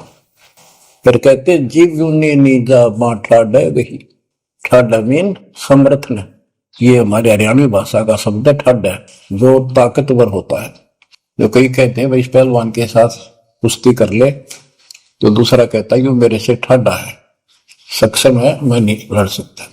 और दरगाह मंज हजूर पकड़ छेकी वही, छेकी मैंने पाड़ दी वही पैड जिसमें मेरा काम लिखा था। और उस मालिक का सतलोक स्थान है, उसका नाम बंदी छोड़ कबीर नाम है। आपको उदाहरण दिया था, कई बार देता हूं। बहन के यहाँ बारिश होगी ज्यादा, किसान थे, भाई भी और बहन भी। बहन जहाँ ब्याह रखी थी, विवाह रख रखा था, वहां जमीन अच्छी थी, उसमें बारिश पर निर्भर होती थी खेती। आज से 50 साल पहले ये व्यवस्था सारे थी। बहुत ही कम स्थानों पर नहर का पानी सिंचाई के लिए होता था। पता चला कि बहन के यहाँ बारिश होगी, भाई अपने बैल लेकर, अपना हल लेकर के बहन की मदद कराने चला गया। वो दूसरे खेत में भेज दिया कि तू वहां जा, और उसका जीजा दूसरे खेत में खेत बांटने चला गया। उसको दूसरे खेत में भेज दिया। खेतों से वो परिचित था, आता जाता रहता था। वहां दिन में सारा दिन काम किया। दोपहर को बैलों को पानी पिलाने के लिए गया तो एक जोड़ी थी, तालाब था उस खेत के आसपास। उस तलैया में बैलों को जल पिला के आया तो एक मंडी थी, वहां पर मंडी, जहाँ छोटा सा चबूतरा बना के 1-2-2.5 फुट की एक बना देते हैं, उसको मंडी बोलते हैं। उसमें 5 किलो गुड़ की बेली रखी थी। पहले इकट्ठा 5 किलो की बेली बनाया करते थे, स्पेशल इन पीरों के लिए, देवताओं के चढ़ाने के लिए अलग से शुरू से निकाला जाता था। बाकी छोटी छोटी पेड़ी बनाते थे। उसके भाई ने, उस भक्त ने वो सारा गुड़ खा लिया, ले आया, खुद फोड़ पाट कर कुछ खाया, आप खाया, बाकी बैलों को खिला दिया। अपना काम करके शाम में घर आ गया, सो गया।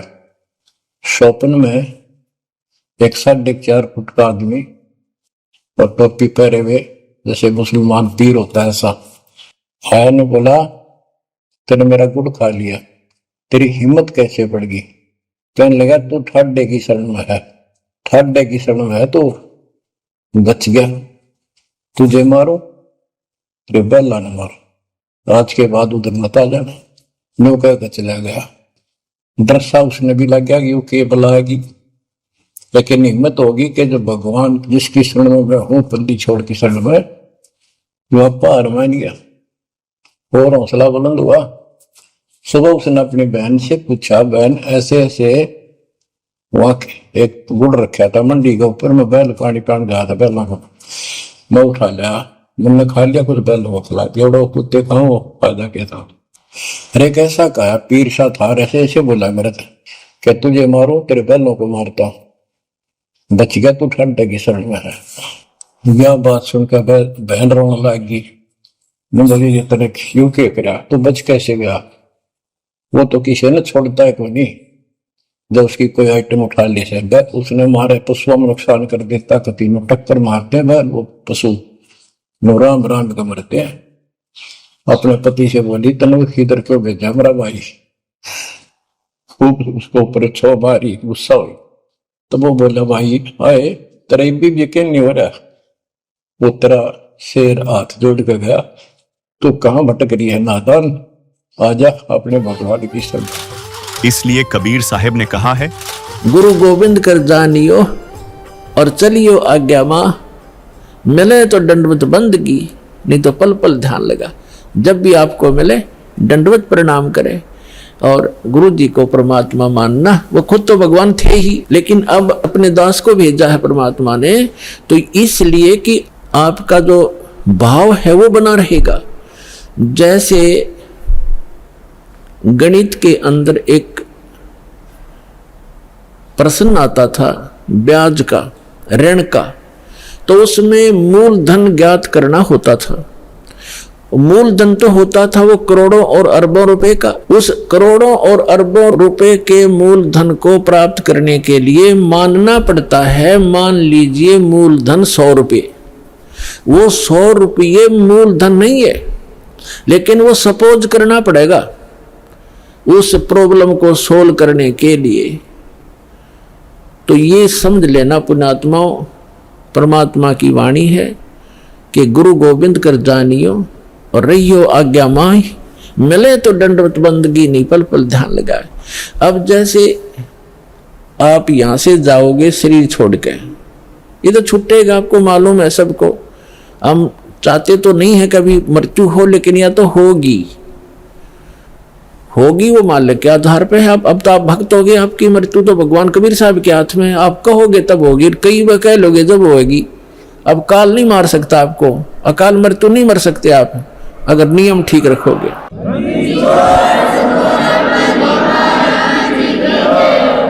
तो ये तो हमने यहां से जाना पड़ेगा।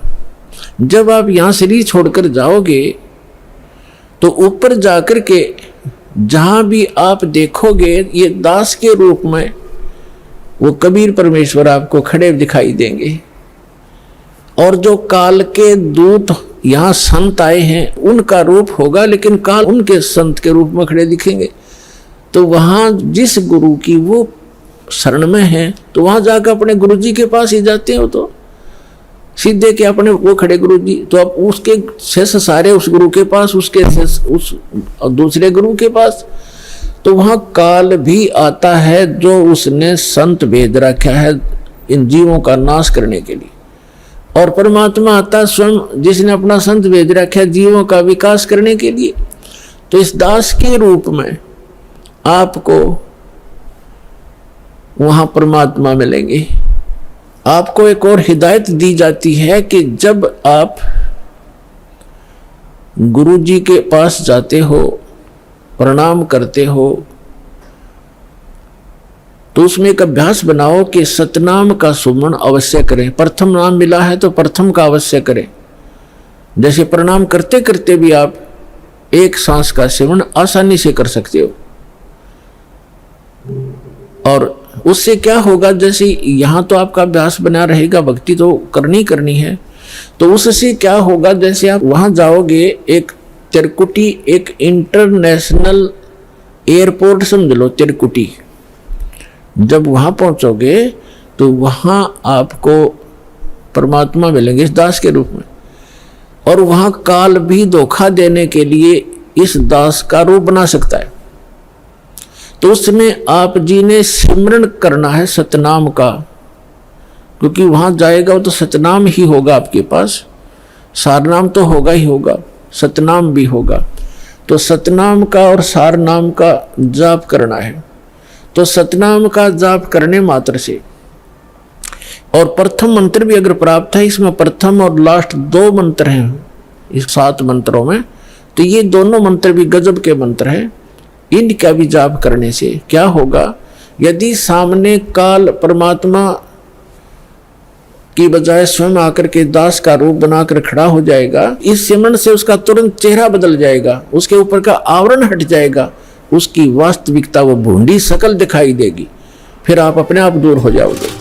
दोस्तों, मोक्ष अर्थात जन्म मृत्यु, 84 लाख योनियों और नरक के कष्ट से छुटकारा पाना कोई सस्ता सौदा नहीं है। संत रामपाल जी महाराज बार बार कहते हैं कि परमात्मा तक पहुंचने के लिए गुरु की शरण जरूरी है। यही बात स्वयं कबीर परमात्मा ने भी हमें बताया है। और गुरु की शरण का मतलब है गुरु जी के प्रति शिष्य की पूर्ण श्रद्धा, विश्वास, समर्पण, सेवा और विनम्रता। आप गुरु से दीक्षा लेते हैं, लेकिन अगर आप गुरु के प्रति शिष्य वाला भाव ही नहीं रखते और उनके बताए मार्ग के विपरीत मनमानी करते हैं, तो फिर मोक्ष कैसे मिलेगा? लेकिन यह जरूरी क्यों है, ये जानने के लिए सुनिए। क्या याद दिलाना चाहते हैं? सतगुरु के उपदेश का लाया एक विचारे, जय सतगुरु मिलते नहीं जाते नरक दुआरे। पुण्यात्मा, इस तत्व ज्ञान से आप परिचित हो जाओ, फिर देखना आपके अंतःकरण में कैसी जगह बनेगी भगवान के प्रति और गुरुदेव के प्रति। जो कोई भक्ति करता भी है, शास्त्र अनुकूल नहीं कर रहा है, वो भी डलेड हो रहा है, वो अपने जीवन को बर्बाद कर रहा है। यदि कोई भक्ति भी कर रहा है और शास्त्र के विरुद्ध कर रहा है, कोई नकली गुरु के पास भक्ति कर रहा है, तो वो भी अपना जीवन व्यर्थ कर रहा है। सतगुरु का अर्थ है तत्वदर्शी संत। सतगुरु माने सच्चा गुरु। अब वैसे तो गुरु शब्द ही काफी है, लेकिन झूठे गुरु घने हो गए, इसलिए सत्य शब्द साथ में लगाना पड़ा। सतगुरु, परमात्मा कहते हैं सच्चा गुरु मिलने से आपको कितना लाभ होगा। सतगुरु के उपदेश का लाया एक विचार, जय सतगुरु मिलते नहीं हम जाते नरक द्वार। नरक द्वार में दूत सब ये करते खेचातान, उनसे कभू ना छूटेता फिर फिरता चारों खानी। चार खानी यानी 84 लाख योनियों में पशु पक्षी गधे कुत्ते सुअर की योनियां प्राप्त होती। अब चार खानी में भरमता कभू न लगता पार, सो फेरा सब मिट गया मेरे सतगुरु के उपकार। ओए होए, कहते हैं ये सारा झंझट 84 लाख योनियां भोगनी पड़ती, नरक में जाता, यम के दूत सताते, गधे कुत्ते सुअर की योनि भोगनी पड़ती।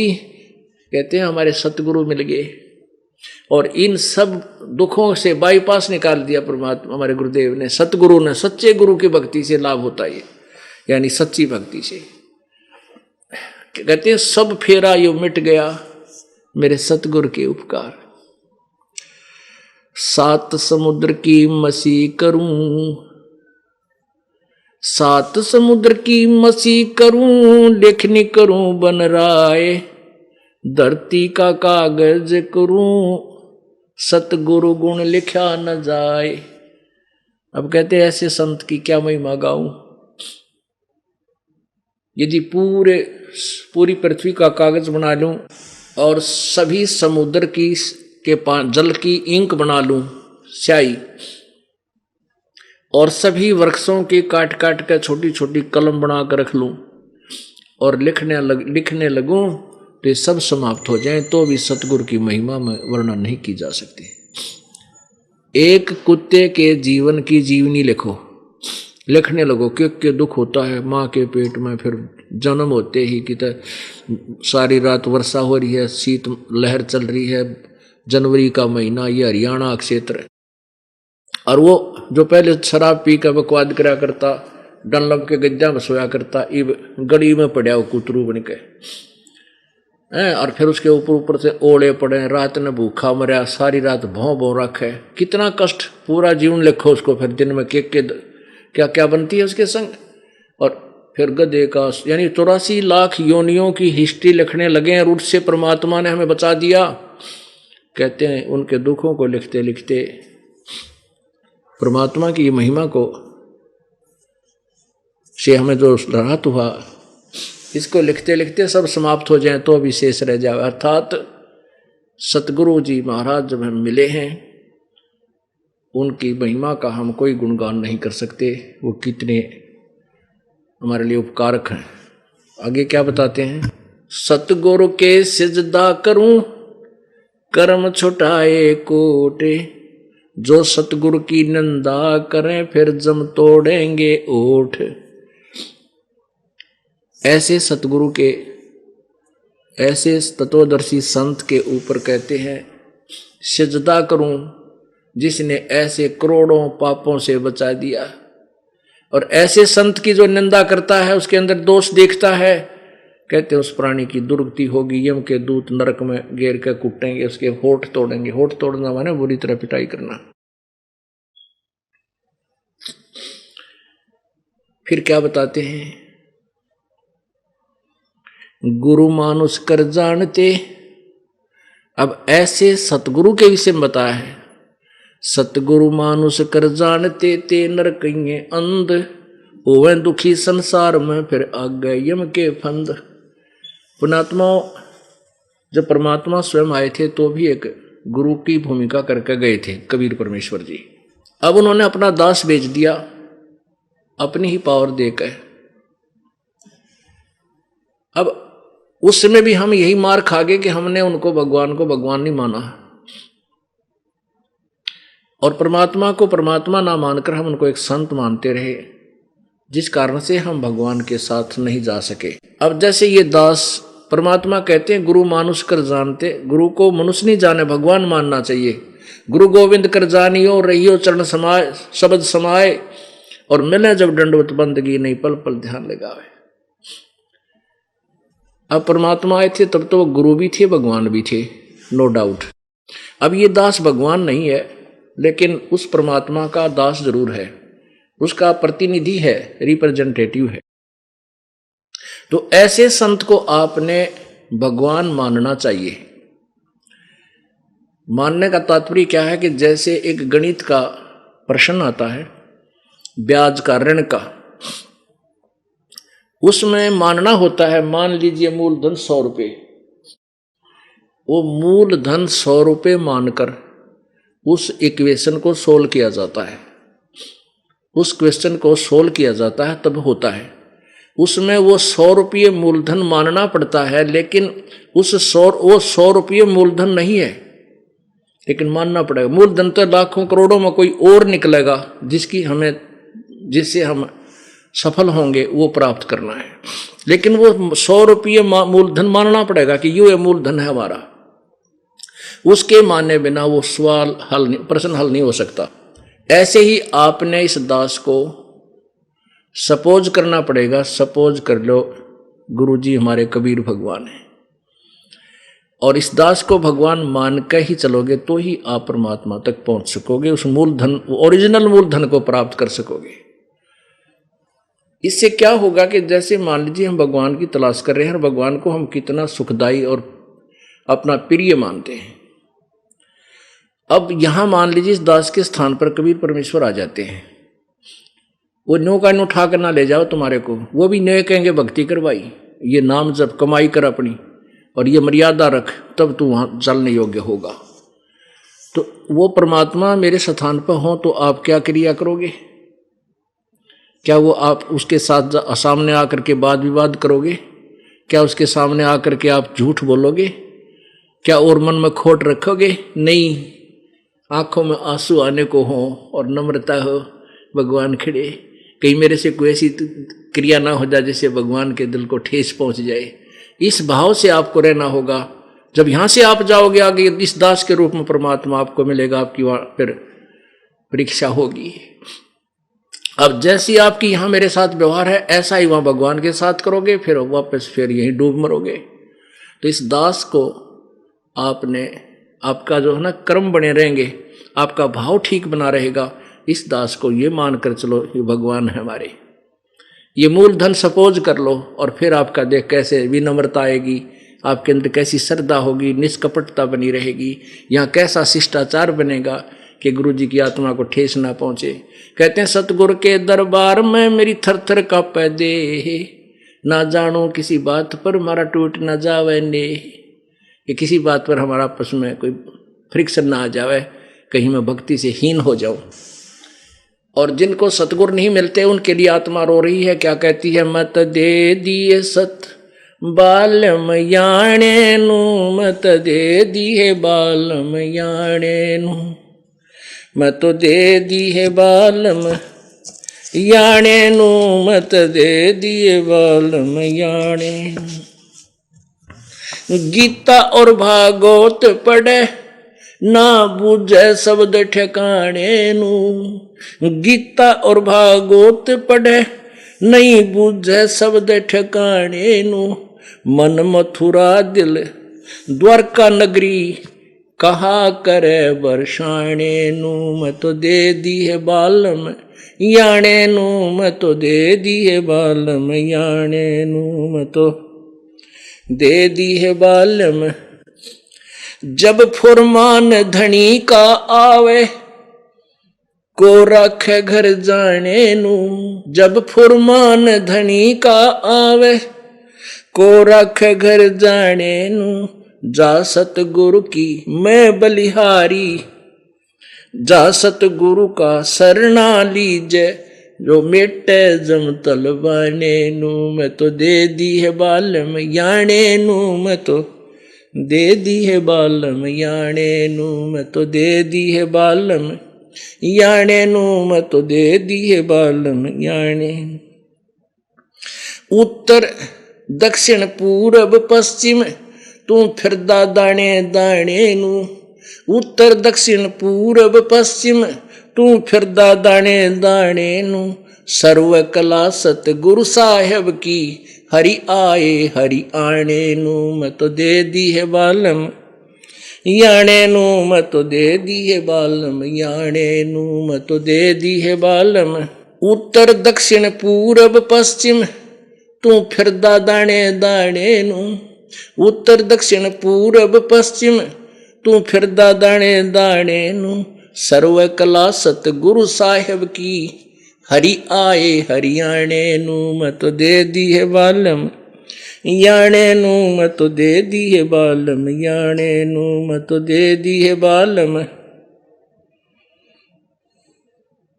जम किंकर का राज कठिन है, ना छोड़े राजा राणे नू, जम किंकर का राज कठिन है, यो ना छोड़े राजा राणे नू, या दुनिया दा जीवन झूठा, तुम भूल गए मर जाने नू, मैं तो दे दी है बालम याणे नू, मैं तो दे दी है बालम याणे नू, मैं तो दे दी है बालम। सील संतोष विवेक विचारो, दूर करो जुल्माणे नू, सील संतोष विवेक विचारो, दूर करो जुल्माणे नू, ज्ञान दराच ध्यान दी तुरिया, कोई जाने पान रिसाणे नू, मैं तो दे दी है बालम याणे नू, मैं तो दे दी है बालम याणे नू, मैं तो दे दी।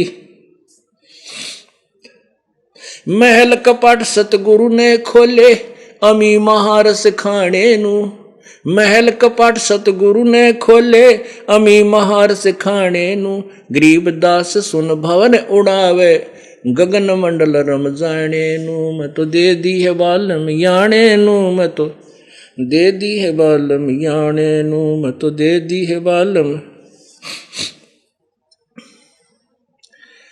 अब क्या बताते हैं, सतगुरु जिनको नहीं मिले, अनाड़ी संत मिल गए हैं, उनके विषय में कहते हैं कि गीता और भागवत पढ़े, ना बूझे सब ठिकाने नू। भागवत की कथा करांगे, एक गरीब दासी भगत संत कहो अपने आप ने, अन्यों का मनीब का ना 21 पाठ कर दिए साल में भागवत के, तो यही तो डूबा पड़ रही है। ये कबीर साहब की फीत लाकर नकली संत दुनिया को डुबोते फिरते हैं। अब गीता और भागवत पढ़े, ना बूझे शब्द ठिकाने, गीता को पढ़ रहे हैं। गीता जी में ये लिखा कि मेरा केवल एक ओम नाम है, दूसरी कोई भक्ति नहीं करनी चाहिए तुमने। ब्रह्मा विष्णु महेश तीनों गुणों की साधना मूर्ख लोग करते हैं, ये नहीं करनी चाहिए, और हम वही कर रहे हैं। अर्थात जो गीता जी हमें बताना चाहती है, सिद्ध श्रीमद् भगवद गीता, वो क्या संदेशा दे रही है, इससे परिचित ना होकर केवल उसके पाठ करने पर जोर दे रखा है। फिर कहते हैं, जब फरमान धनी का आया, और को रखे घर जाने नू। अब जो साधना तुम करते हो, उन साधनाओं से जो तत्व ज्ञान के आधार पर इस दास के अतिरिक्त जो साधना की जाती है, कबीर परमेश्वर के अनुसार ना करके अन्य जो पूजाएं करते हैं, उनसे क्या होता है कि वर्क डन ही मिलता है, और जिसका समय मृत्यु का आ गया वह मृत्यु होगी ही होगी, उसको चेंज नहीं कर सकते। जैसे आपने श्री कृष्ण जी की हिस्ट्री में पढ़ा के उन्होंने मोरध्वज राजा के पुत्र ताम्रध्वज को आरे से चिरवा कर जीवित कर दिया, क्योंकि उसके सांस शेष थे, आयु शेष थी। अपने सगे भांजे अभिमन्यु को वो जीवित नहीं कर सके, जो उनकी सगी बहन सुभद्रा का पुत्र था, अर्जुन का बेटा, जो प्रथम दिन ही चक्रव्यूह उसमें महाभारत के युद्ध में मृत्यु को प्राप्त हुआ। क्यों नहीं कर सका? क्योंकि वो आयु नहीं बढ़ा सकते। अभिमन्यु का संस्कार प्रारब्ध मनुष्य जीवन इतना ही था। अब कबीर परमात्मा ने कैसे, जैसे आपने पढ़ा, कमाल को एक जल में मृत्यु होने के उपरांत जल प्रवाह कर दिया गया था, उस बच्चे को, उस जीव को वापस लाके उसी में प्रवेश कर दिया और आगे जीवन दे दिया अपनी पावर से, अपनी शक्ति से। ऐसे ही शेख तकी एक पीर था, सिकंदर लोधी राजा का, उसकी लड़की कब्र में दबा रखी थी, मर चुकी थी, 15-20 दिन की, किस दिन की वहाँ दबी हुई थी। उसकी अनाड़ीपने को ठीक करने के लिए और अपनी आत्मा को पुनः जीवन देने के लिए उस मरी हुई लड़की को मालिक ने जीवित कर दिया। और यहाँ भी बहुत से उदाहरण हैं जिनके ऊपर मृत्यु मंडराई और उनको पता चल गया कि तेरी आयु आगे नहीं थी। कुछ एक ने तो अपना जन्म पत्री भी दिखवा रखी थी। अब परमात्मा की भक्ति से उनकी वो मृत्यु आई, लेकिन टल गई। तो यहाँ क्या बताते हैं जब फुरमान धनी का आवे, को राखे घर जाने नु, जा सतगुर का सरना लीजे, जो मेटे जम तलवाणी नु। तलवाना माने सम्मन, बुलावा, कि यम का बुलावा आ गया, चल तेरा टाइम पूरा हो गया। ऐसे सतगुरु की शरणा लीजिए जो मेटा जम तलवाने नु, और कह दे भाग जाओ यहां से, इसको हमने अपनी तरफ से आयु दे दी है। ऐसे सतगुरु की शरणा लीजिए जो मेटा जम तलवाने नु। जम माने यम के दूतों का जो बुलावा आता है उसको समाप्त कर दे, खत्म कर दे। अब क्या बताते हैं कि उत्तर दक्षिण और पूर्व पश्चिम तो फिरता दाने दाने नु, पर मांगता फिरे और भगवान ने ढूंढे। कहते सर्व कला सतगुर साहेब की, हरि आए हरियाणे नु। परमात्मा गरीबदास जी को आकर मिले थे हरियाणा, जब तक हरियाणा प्रदेश बना भी नहीं था, आज से 200 वर्ष पहले। उस समय गरीबदास जी ने कहा था हरि आए हरियाणे नु। छुडानी गांव है जिला झज्जर के अंदर हरियाणा में, वहां खेतों में परमात्मा आए थे कबीर साहब अपने सतलोक से। उस समय की वाणी कहा कि हरि आए हरि, सर्व कला उस सतगुरु साहिब की, पूरा विश्व पूरे ब्रह्मांड उसी परमात्मा की कला है, उसी के द्वारा रचे हुए हैं। वो हरि वो भगवान इस हरियाणे में प्रकट हुए थे। अब 200 वर्ष पहले बोली हुई वह वाणी, यही अक्षेत्र आज हरियाणा 1966 में हरियाणा बन गया। उसी विषय में कह रहे हैं कि तू किद धक्के खाता अंडा है, भगवान तो हरियाणा में आए थे भाई, और अब फिर हरियाणा में आगे न सोच ले दास को वो ढंडोरा फिर पिटवा दिया और वह चीज फिर दे दी जो मालिक आप बता के गए थे। अध्यात्म मार्ग के अंदर गुरु का महत्व तो बहुत है, क्योंकि परमात्मा भी आकर के गुरु रूप में ही लीला किया करते थे।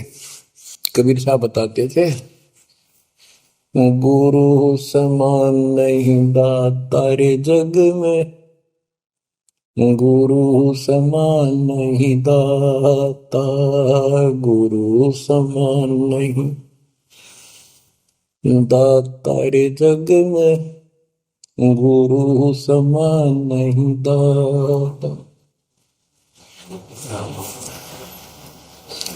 वस्तु अगोचर गई सतगुरु ने, भली बताई बाता। वस्तु अगोचर गई सतगुरु ने, भली बताई बाता। काम क्रोध कैद कर डारे, लोभ का घली ना था, गुरु समान नहीं दाता रे जग में, गुरु समान नहीं दाता, गुरु समान नहीं। काल करे सो हाल ही कर ले, फेर मिले ना साथा। 84 में जाए पड़ोगे, भुगतोगे दिन राता, गुरु समान नहीं दाता रे जग में, गुरु समान नहीं दाता, गुरु समान नहीं। शब्द पुकार पुकार कहते हैं, कर लो संतन साथा। शब्द पुकार पुकार कहते हैं, कर लो संतन साथा। सेवा बंदगी करो सतगुरु की, काल नवावह माथा, गुरु समान नहीं दाता रे जग में, गुरु समान नहीं दाता। कहे कबीर सुनो भाई धर्मन, सकल कट कर्म कटि जाता। कहे कबीर सुनो भाई धर्मन, सकल कर्म कटि जाता। पढ़ता खोल मिलो सतगुरु से, पहुंचो लोक सुना था, गुरु समान नहीं दातारी जग में, गुरु समान नहीं दाता। कहे कबीर सुनो भाई धर्मन, सकल कर्म कट जाता। कहे कबीर सुनो भाई धर्मन, सकल कर्म कट जाता।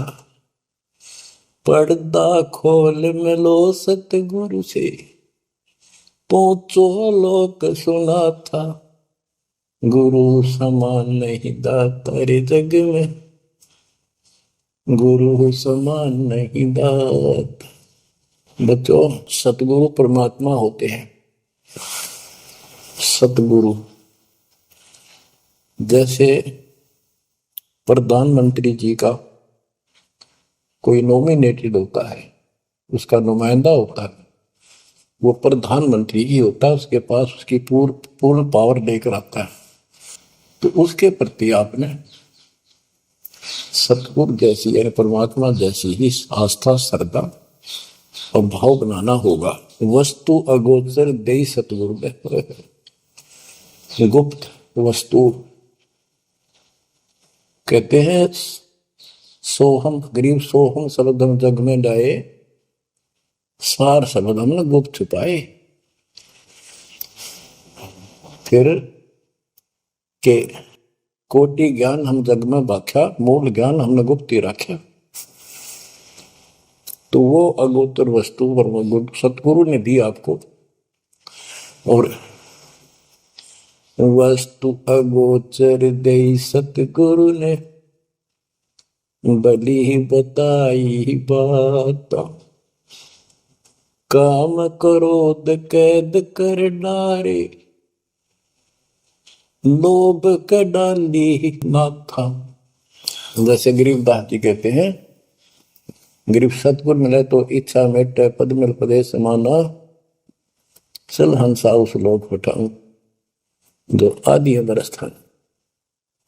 या वही परमात्मा ने ये बताया है कि काम क्रोध कैद कर डारे, लोभ का गाली ना था, इच्छा हटा दी, ये बकवास छुड़वा दी और मालिक के साथ के पास चलने के लिए प्रेरित किए।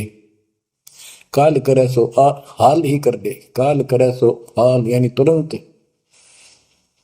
कर ले, फिर मिले ना साथा, फिर ये टाइम नहीं मिलेगा। ऐसा सतगुरु, ऐसा मनुष्य जीवन है। ये कलयुग का वो समय, बिजली पीढ़ी का, बच्चों फिर दाव नहीं लगेगा। आप अपनी किस्मत सराहा करो, 100 शुक्र बनाया करो उस पर था। आप तो बालक को अपने पता नहीं था कि ये इतना अनमोल वस्तु हमें प्राप्त होने जा रही है। आपको तो अब धीरे धीरे धीरे धीरे समझ में आओगे, इतने दृढ़ हो जाओगे ये भगवान, रात को भी उठ कर विचार किया करोगे। देखा बुरी बढ़ती जाता कि सब बनाते तो कहते काल करे सो हाल ही कर ले, फिर मिले ना साथा। 84 में जाए पड़ोगे, भुगतोगे दिन राता। गुरु समान नहीं था तारे जग में। बच्चों, आपका तो पता नहीं, बनते 100 बार पढ़ दी, 1000 बार सुना दी, आज भी कलेजा मुंह आता है ये सुन सुन के। पर बात में कैसी भूल पड़ी थी, कैसा जुल्म होता हमारे साथ। और इसीलिए मैं आपके पीछे पड़ रहा हूँ कि तुम भी उसी के बच्चे हो। मैं दास भी आपकी तरह भ्रमित था, खोज थी सलाह की पर मिला नहीं था।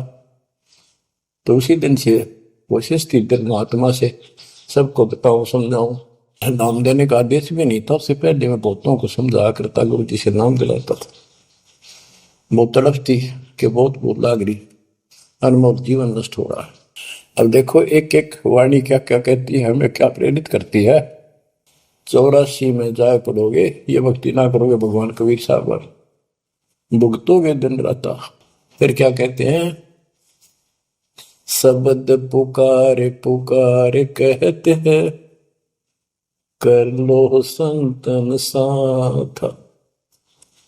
सेवा बंदगी करो सतगुरु की, काल नवा वह माथा।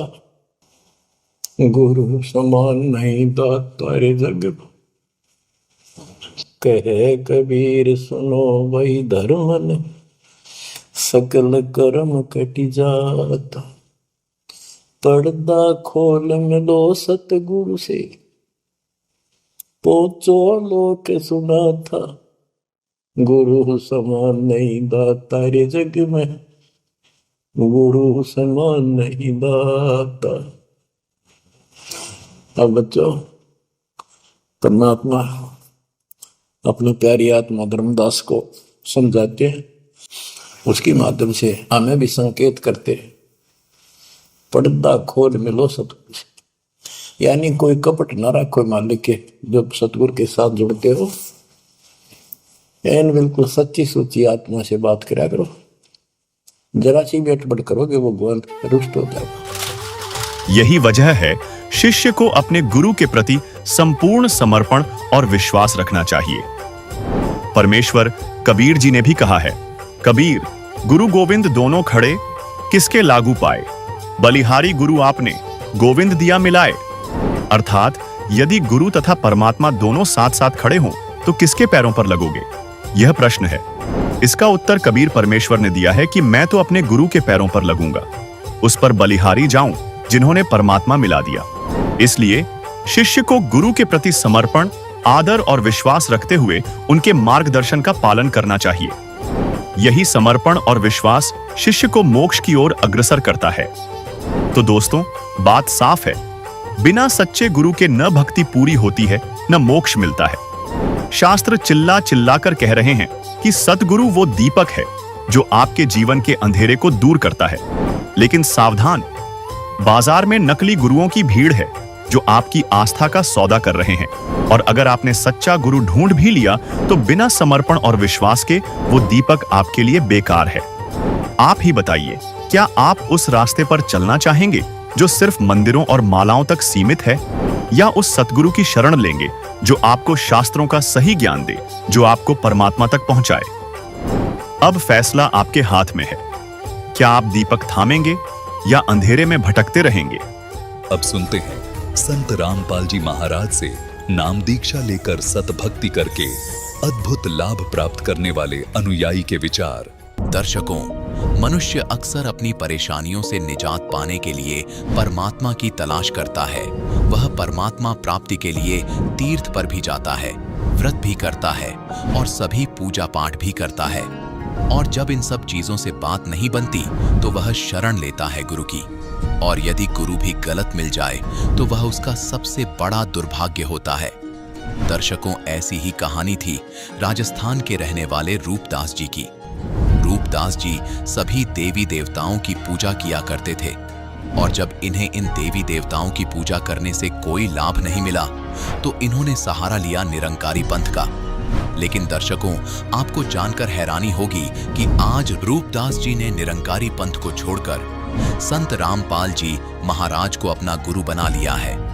दर्शकों, आखिर संत रामपाल जी महाराज ऐसा कौन सा ज्ञान बता रहे हैं कि श्रद्धालु अन्य पंथों को छोड़कर संत रामपाल जी महाराज की शरण में खींचे चले आ रहे हैं? इसके पीछे का मुख्य कारण क्या है?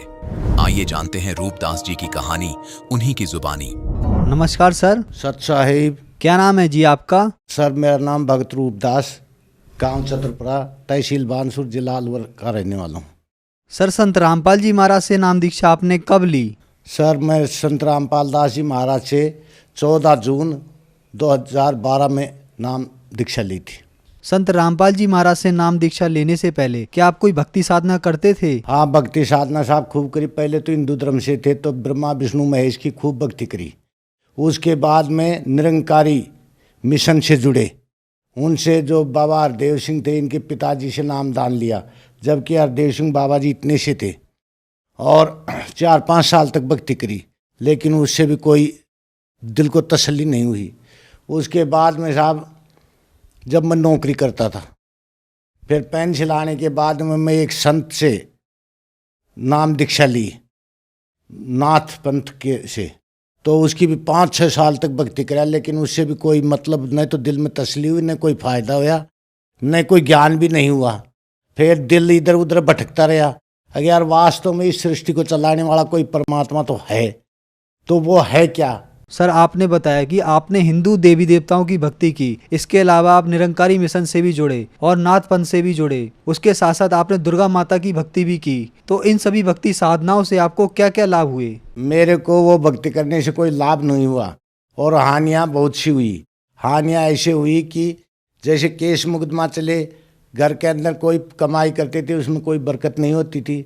दूसरी बात, मेरे पित्त की थैली के अंदर पथरी हो गई और उसका इलाज करवाने के लिए मैं हॉस्पिटल में गया। मेरे पेट में दर्द हो जाता था उसकी पथरी की वजह से, तो मैं हॉस्पिटल में गया। तो हॉस्पिटल में जाके डॉक्टरों ने मेरे को बताया, आग भाई आप इसकी ईसीजी करवाओ। ईसीजी करवाया तो उसमें 20 mm की पथरी मेरे पित्त की थैली में निकली। डॉक्टरों ने बोला जल्दी ऑपरेशन करा लो, नहीं तो खतरा हो सकता है। तो मैं बहुत से डॉक्टरों की सलाह ली, उसके एक के बजाय और 2-3 की ली। फिर आर्मी में मेरा लड़का है, तो मेरा उधर से वो कागज़ बन गया, तो मैं यहाँ अलवर आके दिखाया। उन्होंने भी देखकर पहले तो मेरे को दवाई दी, फिर वो उन्होंने बोला ईसीजी करवाओ। ईसीजी करवाया तो उसमें वो 20 mm की पित्त की थैली में पथरी में ली। तो इन्होंने मेरा ऑपरेशन के लिए कागज़ बना दिए, बोले साहब आपको रेफ़र कर देंगे जयपुर और आपका ऑपरेशन वहाँ हो जाएगा अपनी उसकी तरफ से। मैंने कहा ठीक है साहब। उससे भी मैं 2-3 साल तक घूमता रहा इधर, क्योंकि एक तो पैसे की तंगी थी, पैसा नहीं इतना होता था कि ऑपरेशन करवा लें, और दूसरी बात है जो कमाई करते थे उसमें बरकत नहीं होती थी, वो घर खर्च में ही लग जाता था और घर का खर्चा भी पूरा नहीं चलता था।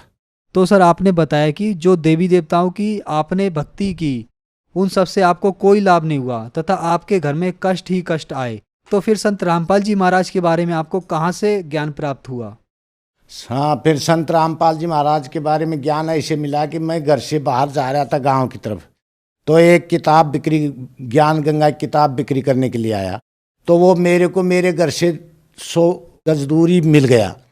तो उसने बोले भाई ज्ञान गंगा किताब ले लो, ज्ञान गंगा किताब ले लो। तो मैं बोले यार नाम तो ज्ञान गंगा, देखो चलो अब ले लेते हो। और मेरे गांव में 5000 की नफरी है बोटों की, उसमें वो ये की किताब बिकी। तो मैंने वो किताब लेके यार ज्ञान गंगा की बहुत, वो पर्चा भी दिया साथ।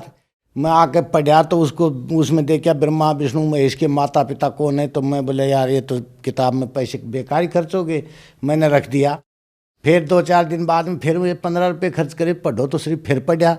तो फिर मेरे यार ये तो ब्रह्मा विष्णु कोई दुर्गा का पति पूछ रहा है, ये तो बेकारी किताब है। फिर और 5-7 दिन बाद में जब मैंने उसको 15 रुपये खर्च करे, पढ़ो तो सही, तब मैंने उसको पढ़ा। तो पढ़ते पढ़ते जैसे जैसे आगे बढ़ा तो मेरा बस दीन दुनिया ही बदल गया। मतलब मैं तो सोच रहा हूँ कि आज तक हम 64 साल वैसे ही बेकार कर दिए। और उसमें लिख रख क्या था ये चैनल के नंबर, तो उसमें शाम को मैं वो लगाऊँ सत्संग, शाम को सत्संग सुनूं और दिन में वो किताब पढ़ूं। तो मेरे को तो बिल्कुल सब कुछ जैसे बैराग लग जाता है ना, कोई चीज़ अच्छी नहीं लगे। मेरे तो संत रामपाल जी महाराज का ध्यान हो गया और मैं ऐसे तड़पने लगा कि भाई किस तरह मिले महाराज से एक बार, संत को देखें। हो सकता है अपन मर भी सकते हैं पथरी का इलाज कराने में, तो पहले ये गुरु जी के दर्शन करें। ये बहुत अच्छा ज्ञान है, आज तक ऐसा ज्ञान किसी ने दिया ही नहीं है। और हर ज्ञान को जो गुरुजी बताते थे, तो मैं भी गीता पढ़ने, पुराने ज़माने का मैं 9-10 क्लास पढ़ा हुआ हूँ, 10 क्लास तो गीता में मिला था, तो वो मिलते।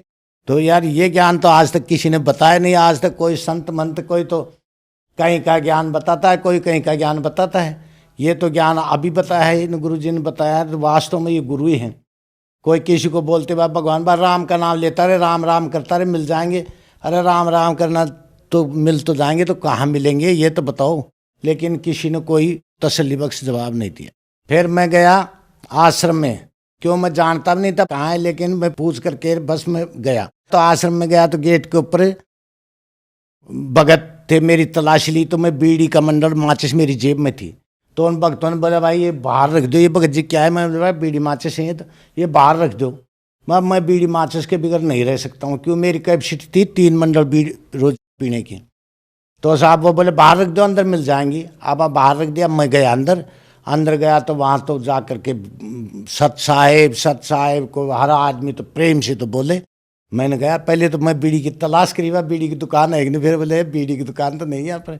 फिर मैं साहब परमात्मा से वो उनसे बहुत खुश हो गया। अगर यार ये तो देखो यहाँ पर वास्तव में सतलोक तो ये है, यहाँ पर तो बहुत बढ़िया काम है। हर भगत सत्साहेब कोई भी काम भी करना है तो बस सत्साहेब भगत जी ऐसे बोले तो मेरा दिल बहुत खुश हो गया। तो एक भगत जी से मैंने बात करी, भगत जी मैं भी नामदान, तो भगत जी नामदान लेने ही आए हो या देखने? मैं भगत जी आया तो देखने था, लेकिन मेरा दिल खुश हो गया और मेरे को वास्तव में सत्ता ज्ञान मिल गया, मैं नामदान लूँगा। तो बोला ये पढ़ो नेम यहाँ के। तो मैंने नेम पढ़े, मेरे को साहब भगत जी पढ़ लिए, देखो ये नेम पालन करना पड़ेगा नामदान लेते हो। मैं साहब करूँगा ज़रूर, अगर भक्ति करनी है तो। मैंने नामदान ले लिया 14 जून 2012 को। सर आपने बताया कि आपको ज्ञानगंगा पुस्तक मिली और उसके साथ आपको एक पंपलेट भी मिला। उसमें ये लिखा था कि ब्रह्मा विष्णु महेश के माता पिता कौन हैं और दुर्गा देवी का पति कौन है। इन सब बातों से ये प्रश्न उठता है कि संत रामपाल जी महाराज कई हिंदू धर्म के खिलाफ कोई साजिश तो नहीं रच रहे, कई हिंदू धर्म के देवी देवताओं को छुड़वाने का कोई कार्य तो नहीं कर रहे। संत रामपाल दास जी महाराज जो भक्ति बता रहे हैं वो हिंदू धर्म के बरखिलाफ कुछ नहीं बता रहे हैं, क्योंकि जो परमात्मा हमारे को वो चीज़ बता रहे हैं कि जो ब्रह्मा जी का मंत्र है, जिस मंत्र से ब्रह्मा जी आकर्षित होते हैं, तो वो मंत्र विष्णु भगवान का, शंकर भगवान का, गणेश जी का, और इनका मंत्र वो सही मंत्र, सही भक्ति बता रहे हैं। तो उस भक्ति से, और हम वो करते भी हैं वो भक्ति, तो वो उनके हिंदुओं के बरखिलाफ नहीं बल्कि हिंदुओं के देवताओं की भक्ति करवाते हैं। और ये जो नकली संत हैं, भक्त हैं, वो उनकी वास्तविक भक्ति, उनका मंत्र ही नहीं जानते हैं, न उनकी भक्ति करवाते हैं। और संत रामपाल दास जी महाराज बोलते हैं अगर पहली से प्राइमरी तक नहीं पढ़ोगे तो आगे कॉलेज में कैसे जाओगे। इसलिए देवता कोई भी कम नहीं है, देवता मानने योग्य हैं, लेकिन उनकी कैपेसिटी, ताकत कितनी है, किसको कितनी पावर है वो बताते हैं और सतनाम बताते हैं, सत भक्ति करवाते हैं। जो वो सच्चा मंत्र देते हैं गुरु महाराज, उसके वजह से हर आदमी को, हर व्यक्ति को, जो भी भक्त नामदान लेता है उसको अच्छा लाभ होता है, घर की परेशानी मिट जाती है। जैसे गेहूँ बोते, गेहूँ प्राप्त करने के लिए तो तूड़ा साथ मिलता है उसका भूसा, उसी तरह परमात्मा जो मोक्ष वाला मंत्र तो है ही है, लेकिन साथ साथ इस संसार का सुख भी देते हैं। और ये देवी देवताओं का मंत्र वो बताते हैं जिससे इनके पावर की, इनकी शक्ति होती है, उतना फायदा हम लोगों को ये देते हैं। तो सर आपने बताया कि संत रामपाल जी महाराज जो मंत्र देते हैं उसके कारण सबको लाभ प्राप्त होते हैं, तो क्या संत रामपाल जी महाराज से नाम दीक्षा लेने के बाद आपको भी कोई लाभ प्राप्त हुए? हाँ, हमको बहुत लाभ प्राप्त हुए। संत रामपाल जी महाराज जब नाम दीक्षा देने के बाद में, जबकि हमारे घर में तंगी रहती थी पैसे की, वो खूब आनंद हो गया। आज खूब काफ़ी मौज है। जो पहले मेरे बीमारी पथरी की थी, तो पथरी की बीमारी, वो दर्द होता था पेट के अंदर और न कुछ काम कर सकता था। तो मैं संत रामपाल दास जी महाराज से जब नामदान लिया और उन्होंने मेरे सिर पर हाथ रखा, उसके बाद में वो मेरी पथरी कट गई और मेरा वो दर्द होना, जो पेट में दर्द होता था, वो खत्म हो गया। घर की जो कमजोरी थी वो दूर हो गई। आपको संत रामपाल जी महाराज से नाम दीक्षा लेने के बाद आर्थिक लाभ हुए, आपकी पथरी की बीमारी भी ठीक हुई। तो जो श्रद्धालु आज आपको देख रहे हैं उनको आप क्या संदेश देना चाहोगे? आज जो श्रद्धालु मेरे को देख रहे हैं उनको संदेश तो मैं नहीं देना चाहूँगा, लेकिन मैं उनसे प्रार्थना करूँगा कि संत रामपाल दास जी का, महाराज का ज्ञान देखें, पढ़ें, सत्संग सुने और अपने शास्त्रों से मिलाएं। और शास्त्रों से मिलाने के बाद में जैसे ही समझ में आता है तो दौड़ करके आए और ये ज्ञान लेकर के अपनी मुक्ति करवाए, संसार से पार हों। संत रामपाल जी महाराज से नाम दीक्षा कैसे ले सकते हैं? संत रामपाल दास जी महाराज का कई चैनलों के ऊपर सत्संग आता है। उस सत्संग के नीचे एक पीली पट्टी आती है, पीली पट्टी के अंदर फ़ोन नंबर लिखे हुए होते हैं, उससे फ़ोन करो। और जैसे कोई अलवर ज़िले का है तो वो वहाँ फ़ोन करो, वहाँ बताओ अलवर ज़िला का, तो वो बताएंगे वहाँ से कि भाई आपके नामदान केंद्र अलवर ज़िले में फलानी जगह है, वहाँ जाओ और अपना नामदान लो और अपना कल्याण कराओ। आप सुन रहे थे जगत गुरु तत्वदर्शी संत रामपाल जी महाराज जी के मंगल प्रवचन। अधिक जानकारी के लिए विजिट कीजिए हमारी वेबसाइट www.jagatgururampalji.org। संत रामपाल जी महाराज जी के शुभ आशीर्वाद से पूरे विश्व भर में 500 से भी ज्यादा नाम दीक्षा केंद्र हैं, जिन पर संत रामपाल जी महाराज जी द्वारा ऑनलाइन निशुल्क नाम दीक्षा दी जा रही है। अपने नजदीकी नाम दीक्षा केंद्र का पता करने के लिए संपर्क करें 8222880541।